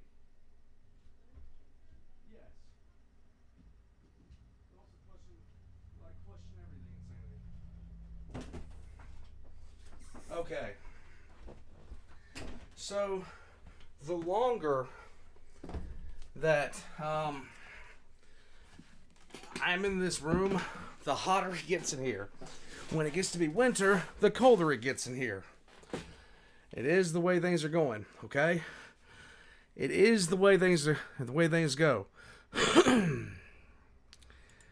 So, right now, it has hit about 85 degrees in this room. So I've been sitting here stewing for quite some time. Now, in response to this, I've gotten hydration. And I got a little bit of caffeine. Okay? So, just... Oh, good God. You brought Hesperex? Why? Prophet wishes to end? No, he can suffer, okay? He can suffer. He can suffer just like the rest of us, okay? He can deal with it. I'm just saying.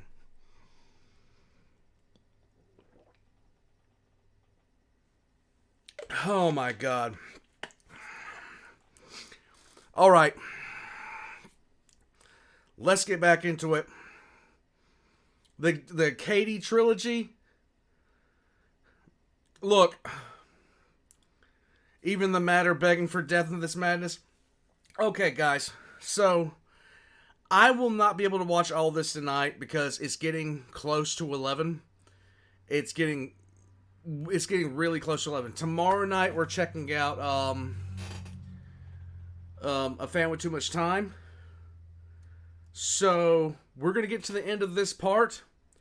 No, you didn't, Valk! No, you did not. You did not.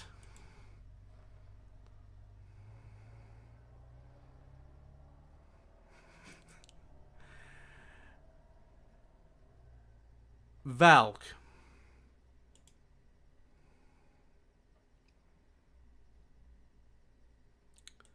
Valk.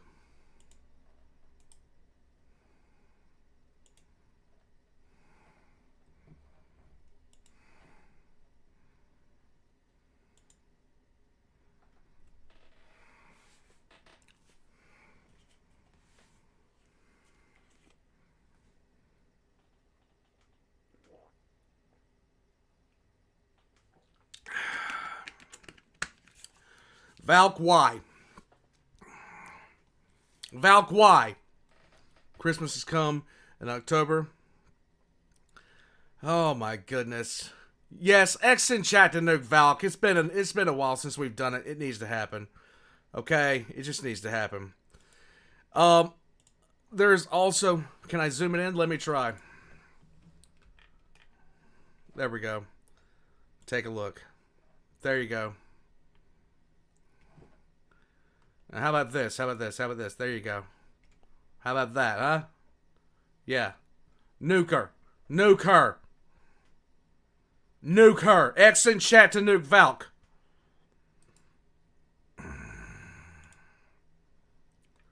My God. I don't know what I did to her, but this is what I get. I don't understand it. Alright, so... 1 second. Let me get over here before Prophet has an episode. What is this? Dude!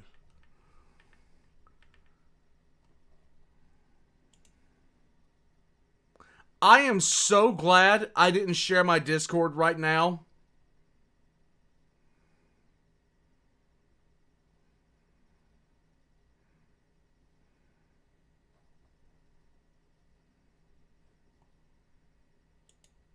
I am so glad I did not share my Discord. You don't want to know. I didn't want to know.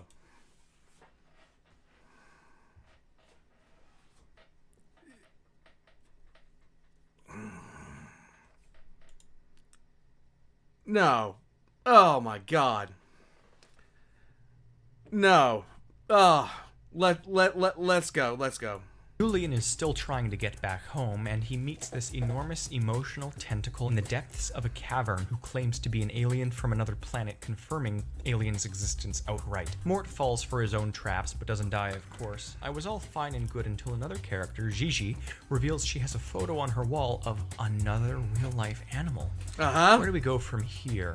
It's like SpongeBob, where it's sort of just perspective that makes these characters animated? Who knows? I've also theorized the exact opposite. Say this sentence 10 times fast to your therapist. The evil dolphins bully the nerdy tentacle alien and threaten to sell him to Russia. You can't make this shit up, which is why I'm appalled that some DreamWorks and Netflix writers actually managed to do just that. Mort then explains to Gigi that scientists claim he has unclassified pheromones that make no sense and could possibly be alien. Mort outright confirms here that he's a genetic anomaly from outer space who has no memory. Okay. This is sadly a huge step. Sadly because of how ridiculous it is, and sadly because it means I can't get the chance to theorize on it as much. It also means Mort is aware of what scientists are and has had time to be studied. The question is he referring to when they came and kidnapped him in that other episode, or has he been a wanted anomaly for generations? You know, I was told by you guys a few weeks ago to visit something called the SCP Week. What the hell? I've been sitting here thinking this the entire time. Because apparently my terminology and theories sound similar whenever I go off on an eldritch entity. I must say, it's a pretty interesting website. #non-spawn. Everything to do with Mort is intentionally contradictory in an interdimensional sense.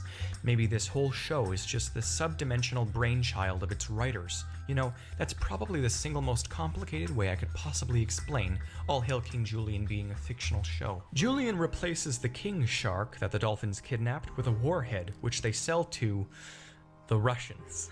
Comedic commentary. This show is truly starting to remind me of Twin Peaks. That Mort dream was mere foreshadowing of Exiled. Chapter 6 of 13. Mort furiously screams at Timo to open the freaking door. Okay. Apparently Sage was in an alien support group. I swear this show is building to something enormous. Commentary on charlatans, blah, blah, blah, blah, blah, blah, blah, blah. Mort is hit with his own cannonball, scorched by a blowtorch, blown up with a volume of TNT I would calculate had I not been in a rush to get this out due to the upload scarcity at the moment. Scarcity is because of this show. I have done nothing else. No worry, I'll be uploading a lot to make up for lost time, because the one thing this show has been good for is ideas. In this episode, Julien finds that Russian space monkey again, and so much here leads me to believe Mason and Phil were also rejected test subjects. Perhaps all the monkeys were, and these ones build a massive blimp similar to the plane in the film series. The other thing that crosses over from this show are the sky gods, which either do work by coincidence when Julien sacrifices the shark in film 2, or don't work at all because they're not on Madagascar, and the gods seem to be localized physical pagan deities. Chapter 7. Mort gets inside Timo's pod and discovers he's been held hostage by his own security system, who gained sentience and has been pretending to be a strict mother. Clover is somehow given a paranormal nightmare from Sage's mentor, warning her to exit the cult she joins and then deprograms. Yes, that has been a crucial plot point, and their seminars look like the Red Room from Twin Peaks. Back to Mort, where this time, Mort's head cranks a whole 360 degrees. Owl Eye says, that seems It just continues to get worse. to be the limit as he cranks it right back. Chapter 8. Okay. They reprogram the robot, and it aids Mort and Timo on a new quest. Apparently Hans, that zombie Mort keeps losing and finding again and has a true love for, has his own zombie wife and 2 zombie children. It infuriates the wife when Mort recruits Hans, and he says, Come on, kick me. I deserve it. I can take it. I'm mostly sawdust and bird guano in the middle. Okay, just gonna add that to the list. Add Didn't it. show up on the genealogy test. Yep, Mort can certainly take that kick, immortal headass. Julien and Maurice are still trying to get back to stop Kodo, and now they've encountered Fusa, who they turn on each other. The Fusa use electric saws, laser beams, automotive accidents, atomic and nuclear bombs, plane crashes, and Godzilla to fight one another. And none of which Godzilla. we see outside of Julian's reaction to it. Sage's mentor swaps the minds of Clover and Sage so Clover can use his body to save the kingdom. Turns out it was probably another paranormal lucid dream. Outside of the mind space, he's a floppy fish. The zombies suggest Mort gets his own army. Mort laughs evilly, transitioning us into Chapter 9, in which Mort downs some coffee, permitting Smart Mort to rip through and seize the assets of Mordecus Khan. During transformations like this one, Mort's body physically doubles for split seconds. I wonder if Smart Mort is the original.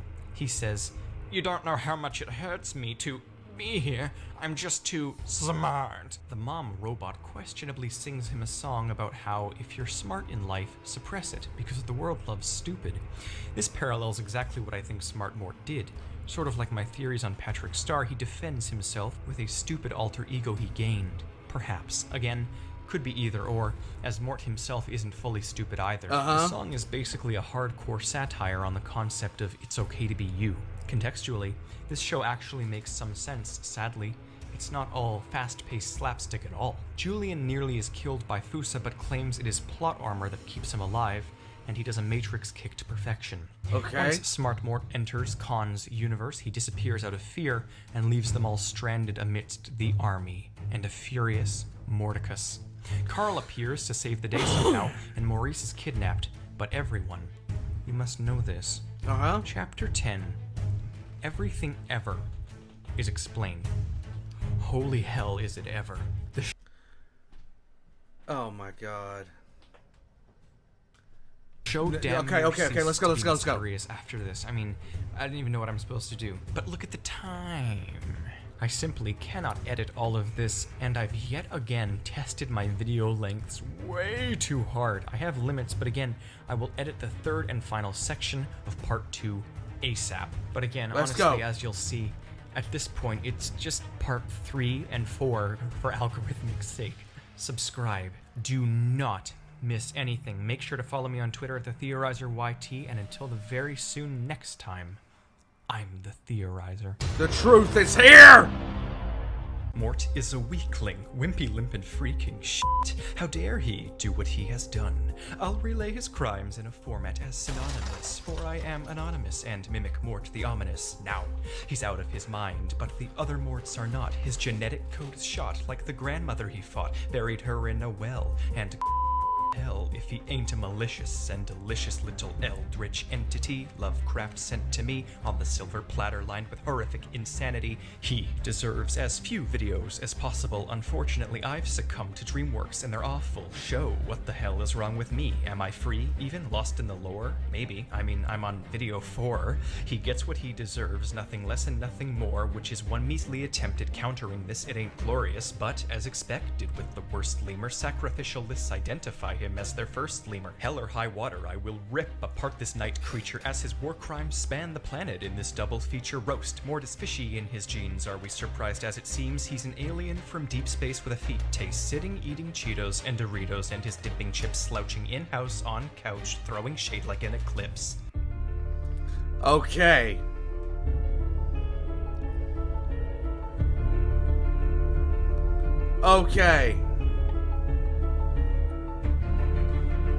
If you're still in this with me, X in the chat. If you're still in this with me, let's go! Everyone, you are now on Part 4 of my theory on Mort from Madagascar. Make sure to click the link above now, which will allow you to see the videos as a playlist I've made, as intended. Technically, again, this is Part 2, Section 3, but for the algorithm, Part 4. For those who are prepared for the rest of All Hail King Julien, it is time. We are nearing the end of Exiled, and here we are at probably the best episode in the whole series. One of the best animated kids' TV episodes in recent and inexperienced memory. Carl claims to be responsible for Koto's conquest, but that's questionable. Julien blows up on another mine and appears back in limbo. The pineapple claims that this is, in fact, Frank-Rila, otherwise, gamers know as the Heaven of the Sky Gods. They tease if this is still all in Julien's unconscious mind, but we saw Clover's grandma, unrelated to Julien. We know better. The fruits hold a divine trial and bring in all of the dead characters to testify against Julien. Someone's also there as a recurring joke who's actually still just alive. The fruits and veggies are focused on Madagascar as if it's the center of the universe. They are its gods. Julien returns to life eventually, and no time has passed, like some sort of heaven time dilation. Meanwhile, Maurice has been kidnapped by the underground bell gods. Oh, yes. Turns out the bells are actually just snails in disguise who Oh! are terrified of the surface due to French cuisine. Apparently, they have a worldwide network of underground tunnels, and their leader is named Jingle Jangle.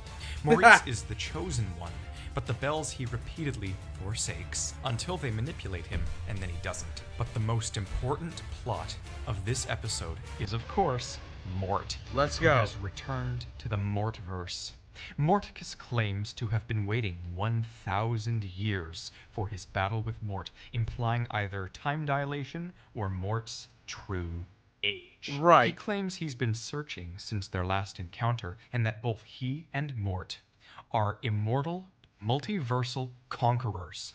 Mort has forgotten all of this somehow, and he asks if he missed the first act. Fourth wall break. Apparently, Morticus wants to absorb Mort, just like Mort absorbed countless versions of himself from the countless universes, but forgot due to the consequences of interdimensional travel. Okay. These are the personas in his mind.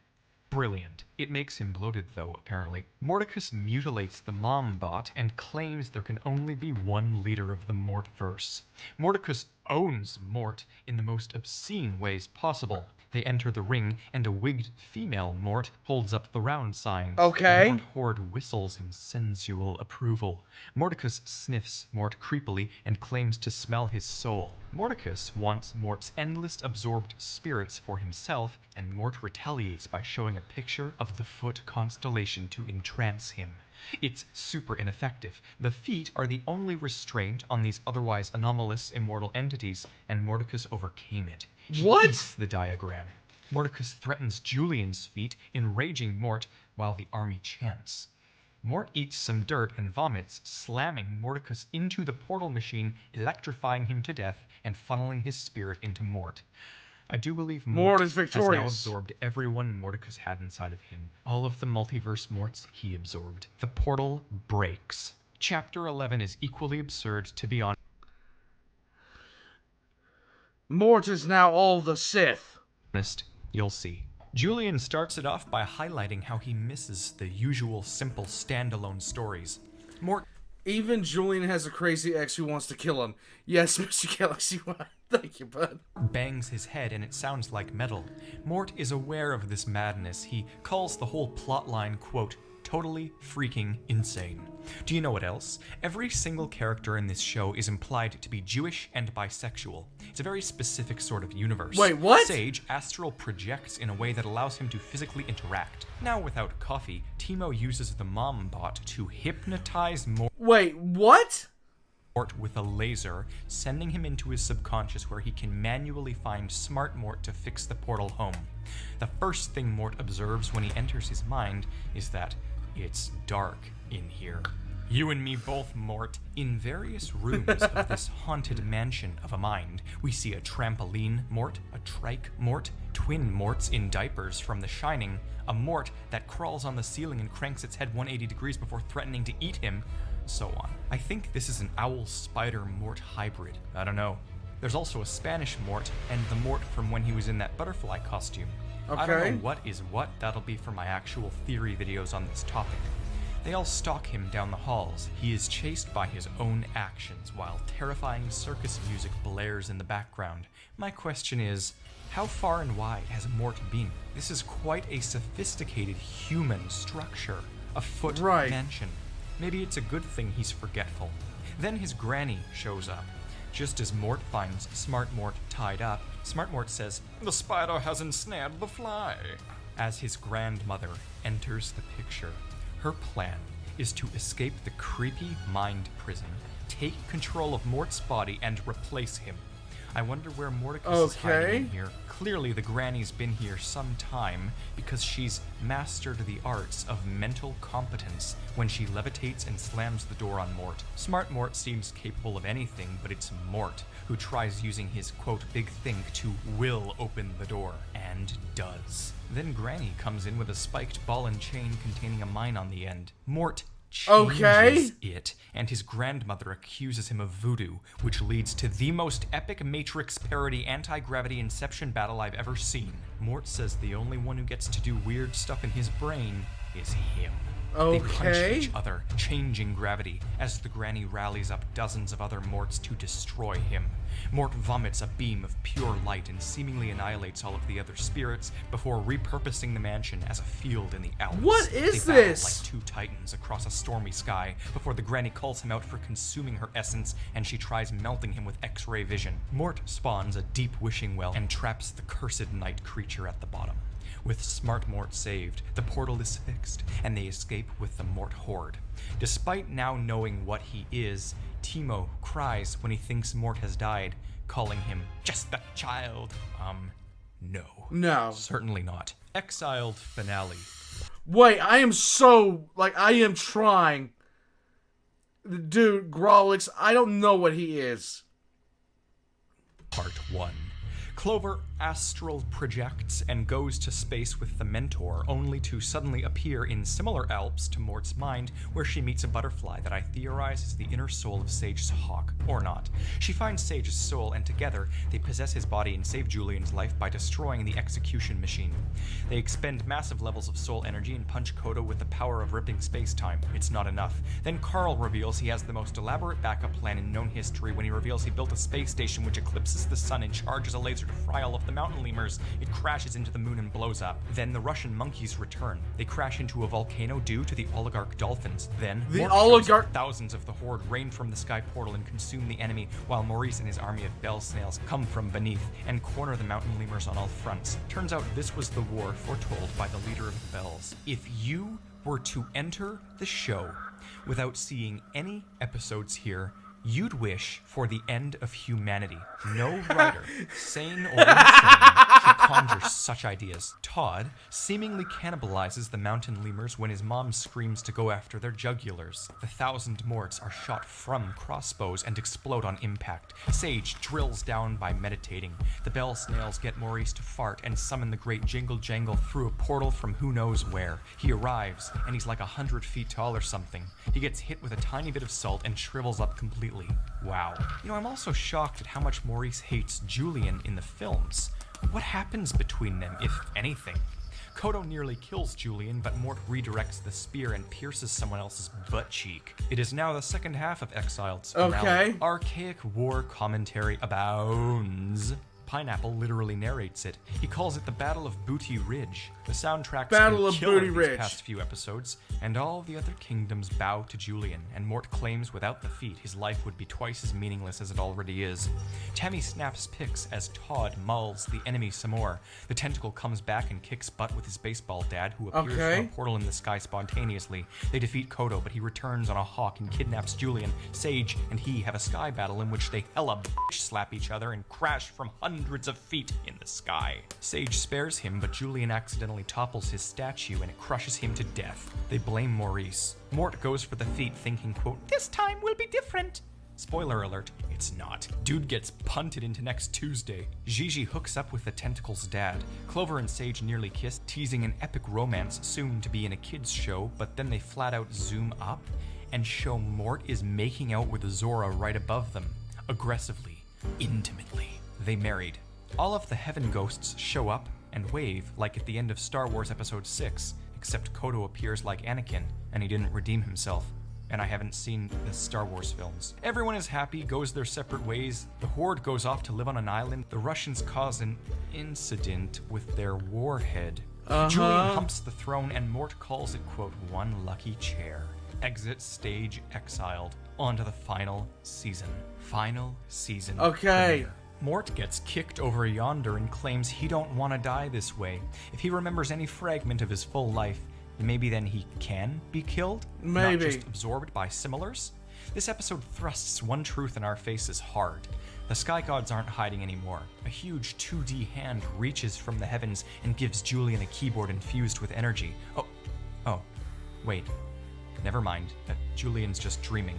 But would you honestly blame me for presuming otherwise? This also means Mort's statement about death is dubious. When Julien awakens, Mort relishes over him per the usual, and then lambasts Maurice for getting snail mucus on everything. Mort requests a technical toenail garden. I don't know what the hell that means. Mort has some feminine oviparity in his genome too, it would seem, as Zora demands that they reproduce, and he says he hasn't laid an egg in 40 years, and it hatched an abomination. Wait. Tammy claims her son is woke. Sage spoons his hawk. The second we get back to this episodic format, there's loads of social satire again. This time about criticism, safe spaces, forced positivity, and participation awards. A lemur screams at a cantaloupe, "What do you want from me?" I wonder if it's a heaven fruit. Alien music does play. Todd nearly dies again. Then I'm pretty sure he eats like half the population again. Mort advertises to children how he will support you if you rub his belly and it'll cost ya. Purely disturbed. Julien feigns an NDE, and Mort cries, then snaps on some gloves, wiggles his fingers, and thirsts, as they say. Episode 2. They break the fourth wall by mocking a flashback. Propaganda commentary that devolves into insanity. Mort and Zora get freaky. If they weren't already. It was only a matter of time before they pulled a radioactivity joke on Mort, and here it is. He swims in a toxic watering hole and then glows green. He calls everyone neurotic, and then his teeth fall out. He then hops in a densely toxic pool, and poisonous gas explodes from his orifices as he vomits brown tar before bubbling, transmutating into popcorn and screaming his skin off. He calls everyone overreactive as a skeleton, proving once again and for all I don't know some bone structure. Maurice is an ancient aliens conspiracy theorist. Same. Okay. Episode 3. Julien has a nightmare about Todd being snatched by a monster. Apparently, it was somehow real. Tammy scared it off, but Todd was not left unscathed. Everyone automatically assumes Mort was the monster because... Probably. Well, you know why at this point. Yes. He sits in the corner of a creepy cave and says, "Not me," with his granny's That is the most definite sign that it is him. wig on. At this point, he's just embracing what he is, considering we know his granny is currently trapped down in the mind well. Todd's dad calls him, quote, "a delusional little girl who sadly must be put down." Butterfish is his dad's name, and he is... Butterfish? Indescribably dumb in the best possible way. Okay. Everyone keeps accusing Mort of being a horrific and murderous night creature, and he even admits to having been cursed many, many times. Julian's parents show up and admit they single-handedly repopulated the kingdom, answering the inbreeding questions from much earlier, and also why everyone claims to be cousins in this show. His parents also then shatter the fourth wall when they criticize Julien for battling Kodo an entire season. Uncle King Julien walks in and calls his sister Babe.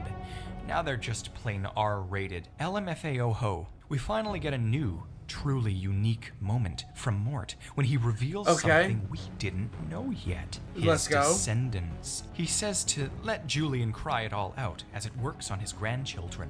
Instead of leaving it as an offhand comment, Maurice once again asks Mort to elaborate, to which Mort immediately forgets he even mentioned them and panics, asking, "How did they escape? Don't let them find me!" He then shoots a spider web and confirms he is indeed part spider as he hides on the ceiling. Clearly, whatever eggs he's hatched weren't just random. He has done no theorizing yet. There has been no theorizing yet.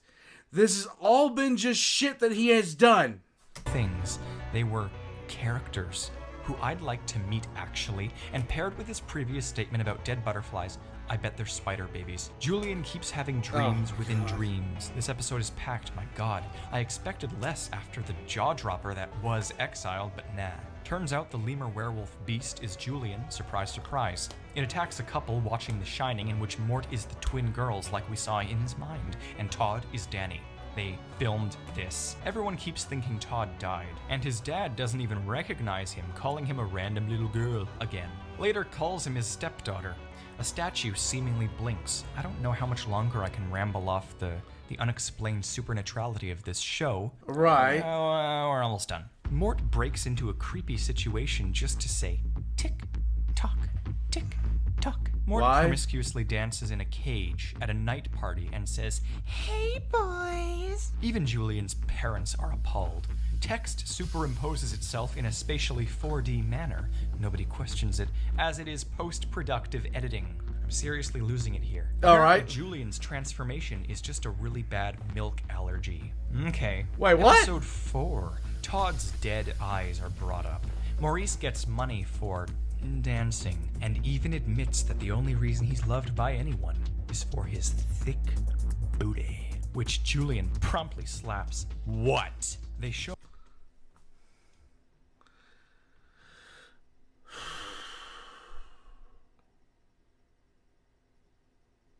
Maurice a picture of a hyper-realistic cat, so he'll cry and overload a robot's emotional apperception. This episode has a whack timeline, and Mort claims to have been trapped in a pie for years. Then he dives into a volcano in the name of Julien. This whole episode was a story Julien made up, but again, like all Madagascar metafictions, it could all be true, and no eyes would nor should be batted. But then at the last second, Mort reveals he's a robot. A joke, a thriller cliffhanger. Episode 5. Mort sniffs a new chick, and Julien hires Todd to be the cool kid in his entourage. Tammy cries, Butterfish eats his fingers. Julien claims Todd is 3 days old. Julien is not like Mort. Julien is hyperbolic. Therefore, Todd is most likely not 3 days old. Mort is fired for the sake of Todd's position, and Mort screams bloody ageists as he's evicted from the room. Todd is in danger. Mort goes off the deep end of villainy, and Zora's still all like, huh? You see, Mort takes advantage of Tammy's anguish and steals Todd's identity. Social media and statistical commentary this episode interspersed with overt jokes. Mort's baby identity is sort of back, but this time he's pure malice. And indeed, here we get confirmation that all of Mort's alters are still alive and well, even after he light vomited on them. Todd briefly comes home to grab his toothbrush, and we get probably the most 180-degree scene from the sorts of things Mort does in the films. People who haven't seen this show still think Mort is a helpless little baby. Show them this. Mort mimics Todd to a T, and then evilly growls, "You made your bed, loser, and I'm laying in it." Mort holds Todd's family hostage with the sheer grit and uncanny horror of Tammy knowing something's wrong with her son, but being too terrified to act upon that pit in her stomach. Mort is exploiting this devastated fear Tammy has, and it is high-octane nightmare fuel. He seduces Tammy and brushes her with his tail. And the scary part of this is that Mort is intentionally honing the creepiness he's absorbed from his immortal lifespan. Todd says, "Come at me, bro!" and Mort threatens to rip off his face. Oh, this episode has this Kingdom thief lady, and I immediately thought it was that con woman from a few seasons ago. Turns out, it was true. See? You learn how to predict the unpredictable after a while of enduring this. It conditions you. Episode 6. Julien slaps Butterfish and he giggles like a geisha for some what the f*** out of character reason. Julien releases tea to the world like he did coffee so long ago, and Mort uproots everyone in the line, downs the whole drink, and then chomps the ceramic cup down as well. We know what coffee does to him, so what does tea do? Well, he screams in pain and then jets up with 60s glasses and an absolute hippie demeanor. He wears a flower necklace and leads a cult, all what with his "Am I okay? Can I be reduced to 2 letters?" and his "Society programs us like a robot escaping the mannequin factory." This would be mythical and shocking, but we know exactly what is happening here. It's just one of the absorbed souls being metabolically triggered, like Smart Mort. They plan to tranquilize Mort if he gets even an ounce weirder. Honestly, at this point, the writers could do anything with Mort, and I'd accept it. So let's just go with the assumption that literally anything can happen to him. An infinitely variable Schrödinger scenario. Carl appears in Julien's bed and says that he has a proposition for him. The characters in this show are apparently endless, as Carl's brother then enters the picture as a bully who befriends the Russian dolphin jocks. Okay. But Carl's brother does teach Julien about human culture, which is something he also needed knowledge of ever since learning of their existence in order to make him the character we know in film, and more importantly, in the other spin-off. Corporate and drug commentary. The tea is banned. Mort resorts to coffee, thus bringing out you-know-who. Clover Right. pretends to be an international businessman with a mustache, and Carl's brother says, Big Daddy likes a solid 7 chick with a nice bushy flavor saver under her nose.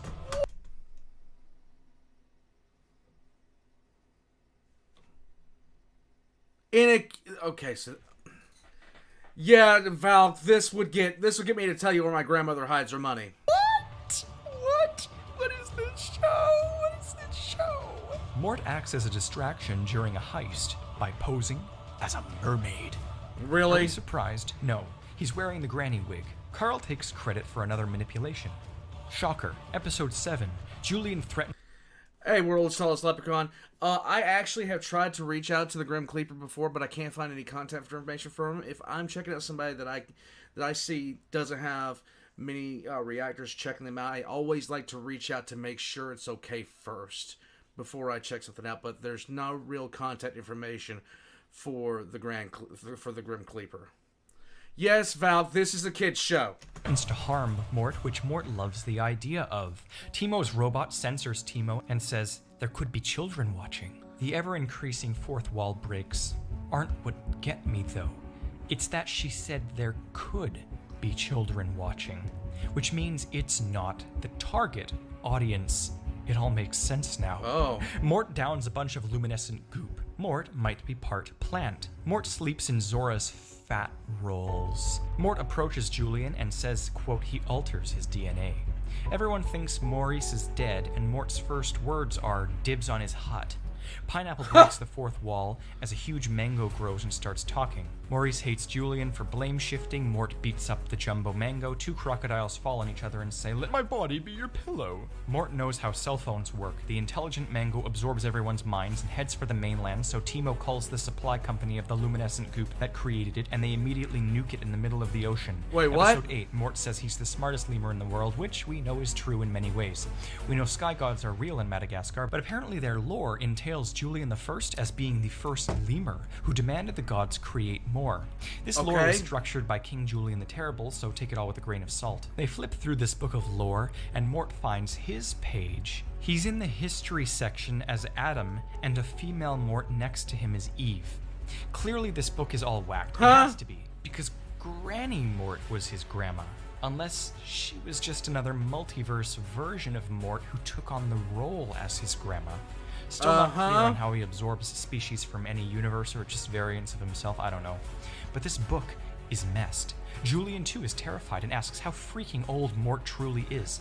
Answer. If Mort was an interdimensional conqueror in some forgotten lifetime, similarly to Mordecus Khan, and he remembered his granny from 50 years ago, but couldn't remember absorbing her, and perhaps his life as a pirate, then how old?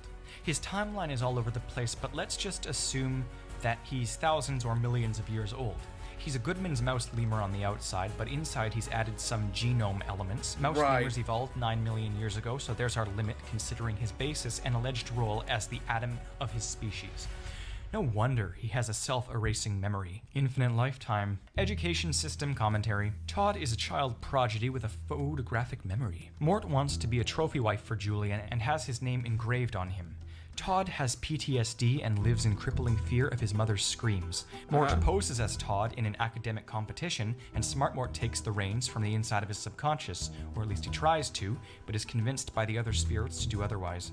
Todd's demon comes out again when his head cranks 180 degrees and he mauls his kidnapper. Episode 9, they hold an election for a small ranking position in the kingdom, and Mort is supposed to fail on purpose. Well, the show literally plays a scare chord as it zooms into Mort's head and shows that there is a whole council of political Morts inside of his mind mansion.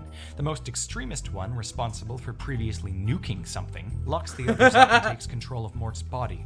We finally see this possession process. Political Mort then steals the election by hiding in Zora's she-mountain. The the captioning, you want the Mort inside you. No, I don't. Pouch, and saying cunningly persuasive things like, you need the Mort. You want the Mort inside you, whispering, No. Mort. Political Mort uses persuasion tactics like saying his opponent, Maurice, is in bed with the Fusa and doesn't believe in the sky gods. Commentary. Everyone starts to love this Mort, so he tests their faith by blabbering gibberish on stage, and sure enough, they consider it genius somehow. He does this for 10 days in a row. They're voting for the position of mango manager or something, and while everyone watches Mort do a toilet dance, fruit flies eat all of the fruit and kidnap the kingdom to lay their larvae. The other spirits break free and subdue political Mort before sending Chainsaw Mort into Mort's mental control room to saw himself free of the fruit flies. Maurice farts to kill the flies, and the subtitles read sustained flatulence. Very few children will watch the subtitles, but I do, and whomever writes these knows what's up. Mort later vomits up thousands of dead flies and then becomes a giant one and flies away. Now he's part fly. Eating in mass quantities alters his genome. That's how. Mort is Kirby. Also explains the black hole that is his stomach. I'll go in more detail later, but I'm almost certain that Mort, is like Kirby and has a pocket dimension inside of him. Episode 10. Carl and his bug move to Florida, but not before setting up a Willy Wonka tour of his lair to have someone replace him as, quote, the great evil. Meanwhile, Mort's grandpa shows up, and Mort remembers him from when he and his siblings were babies celebrating Hanukkah. See, Mort may be the OG, but he isn't the oldest. I don't even know how that works, but it does. I don't either. This is Grammy's hubby, too. He's a convict. Once in Carl's tour, they even parody Wonka's subtle creepiness, just like I always do. Grandpa Mort was imprisoned, and Mort responds by describing how his voices get mad when he can't remember committing terrible crimes. Grandpa Mort implies all Morts are meant to be incredible forces of evil. Mort says he constantly has near-fatal levels of water retention. Regardless, Mort drinks an ocean and barfs up 1/1000% of it later on. His stomach is the pocket dimension mansion. Grandpa Mort says evil's in their family's blood, which is why they inhale essences. Clearly Mort forgot all of this as a coping mechanism to evade villainy, which reminds me of ABC's Fringe. Apparently, it was King Julien IV who locked Mort's grandpa away, and our Julien, Seven Greats grandson the 13th, is going to pay for it. Mort is a wild collective soul jar soup, and his grandpa wants to enter the absorption too. He begs for Mort's evil, and when it's denied, he absorbs Mort himself. Mort is apparently too powerful and stupid at this point, and it blows his grandpa up. Mort nearly dies in the process, and Julien yet again screams, "He's just a child!" as he punches Mort a la bootleg CPR. Carl enters, and Julien sighs, "We've already reached the climax." Mort keeps dying and resurrecting, and I'd like to see what the hell is happening from his mansion's perspective. Right. Carl reveals it was all a setup, and then pulls out Moon Laser 2.0 to wipe Madagascar off the map. Yeah, see, Drunken Julien Ocean was always prepared to take advantage of Carl's laser obsession, and finally defeats him. More Maurice emotion mockery. Episode 11. Mort swallows a mine whole and blows up. A whole security system just so happens to land on the beach. Clearly a trap, but this is normal for the show too. Surveillance commentary ensues. Todd is arrested for a fashion faux pas. Prison commentary ensues. The episode is a musical. More Willy Wonka parodies. An episode too late. Someone watched it the night before and it influenced their screenwriting, I swear. Mort is back on them ancient aliens. The whole kingdom is imprisoned. Tammy is the boss around these parts, if you know what I mean. Mort is verbally stated to be virtually indestructible. Apparently Mort never writes anything down because it can be used against him in court. Someone's been writing letters to Zora in prison, and it turns out to be Julian's uncle again, who's also behind the surveillance trap. He's fallen in love with Zora, though. Uncle Julien says he's spent so many seasons searching, and finally he found true love. How does Mort, her husband, react to this? He straight don't give a shit. He's all like, dodge that bullet. Oh, the savagery. And so here we are, series finale, part 1. This episode is called The End Is Near, and... Okay, guys, we are going to stop here. We have got to stop here. Oh my God. Oh my God.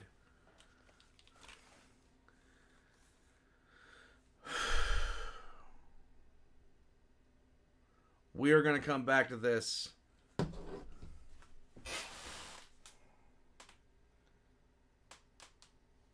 Wow.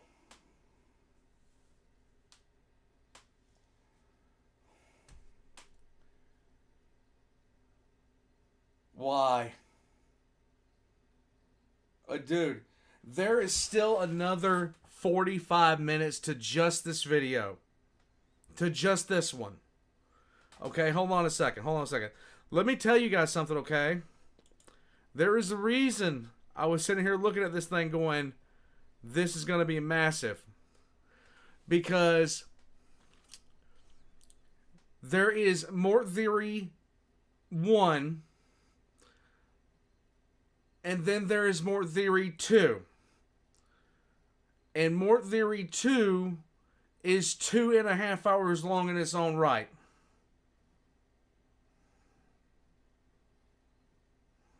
Okay? This is a lot. Oh, it's still being produced. It is still being produced.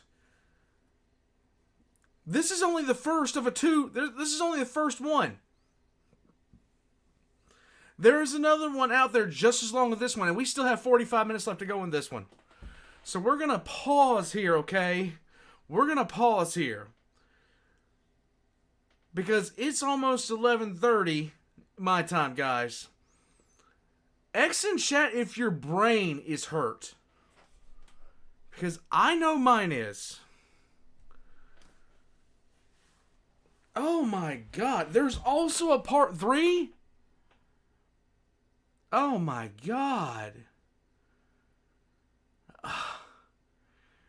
Mort, like, he hasn't even started theorizing yet. He's just recapping the series. He's just recapping the series, guys.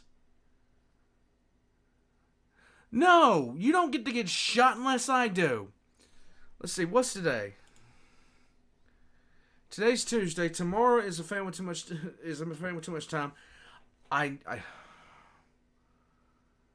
Fan with too much time is tomorrow. And then we're going to do another Mechanicus playthrough on Thursday.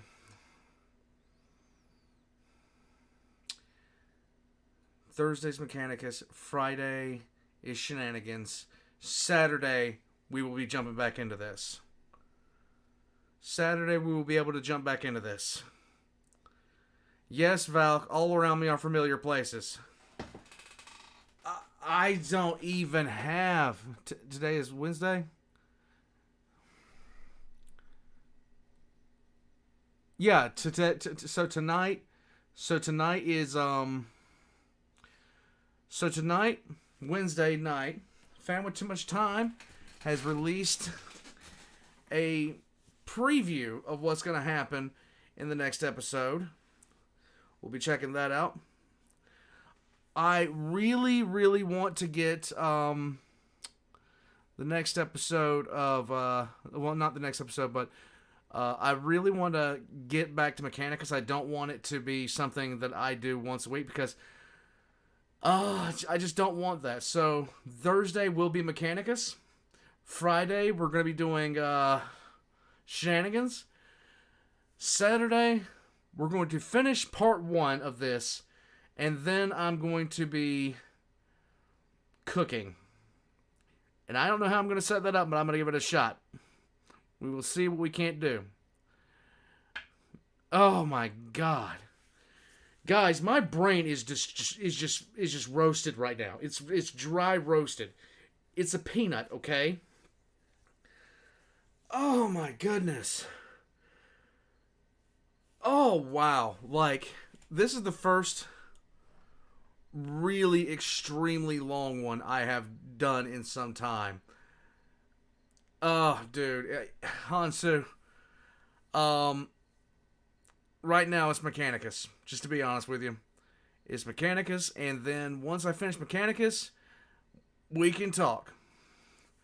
I'm not going to destroy the moon. Is burnt not dry? What are you talking about? Alright, guys. Did you have fun? We need a 999 hug. Okay. Hold on a second. I will get the good lad. I will get the good lad. The endless abyss that is this theory? Yes. Here. 999 loves you all. 999 loves you all. He does. He does.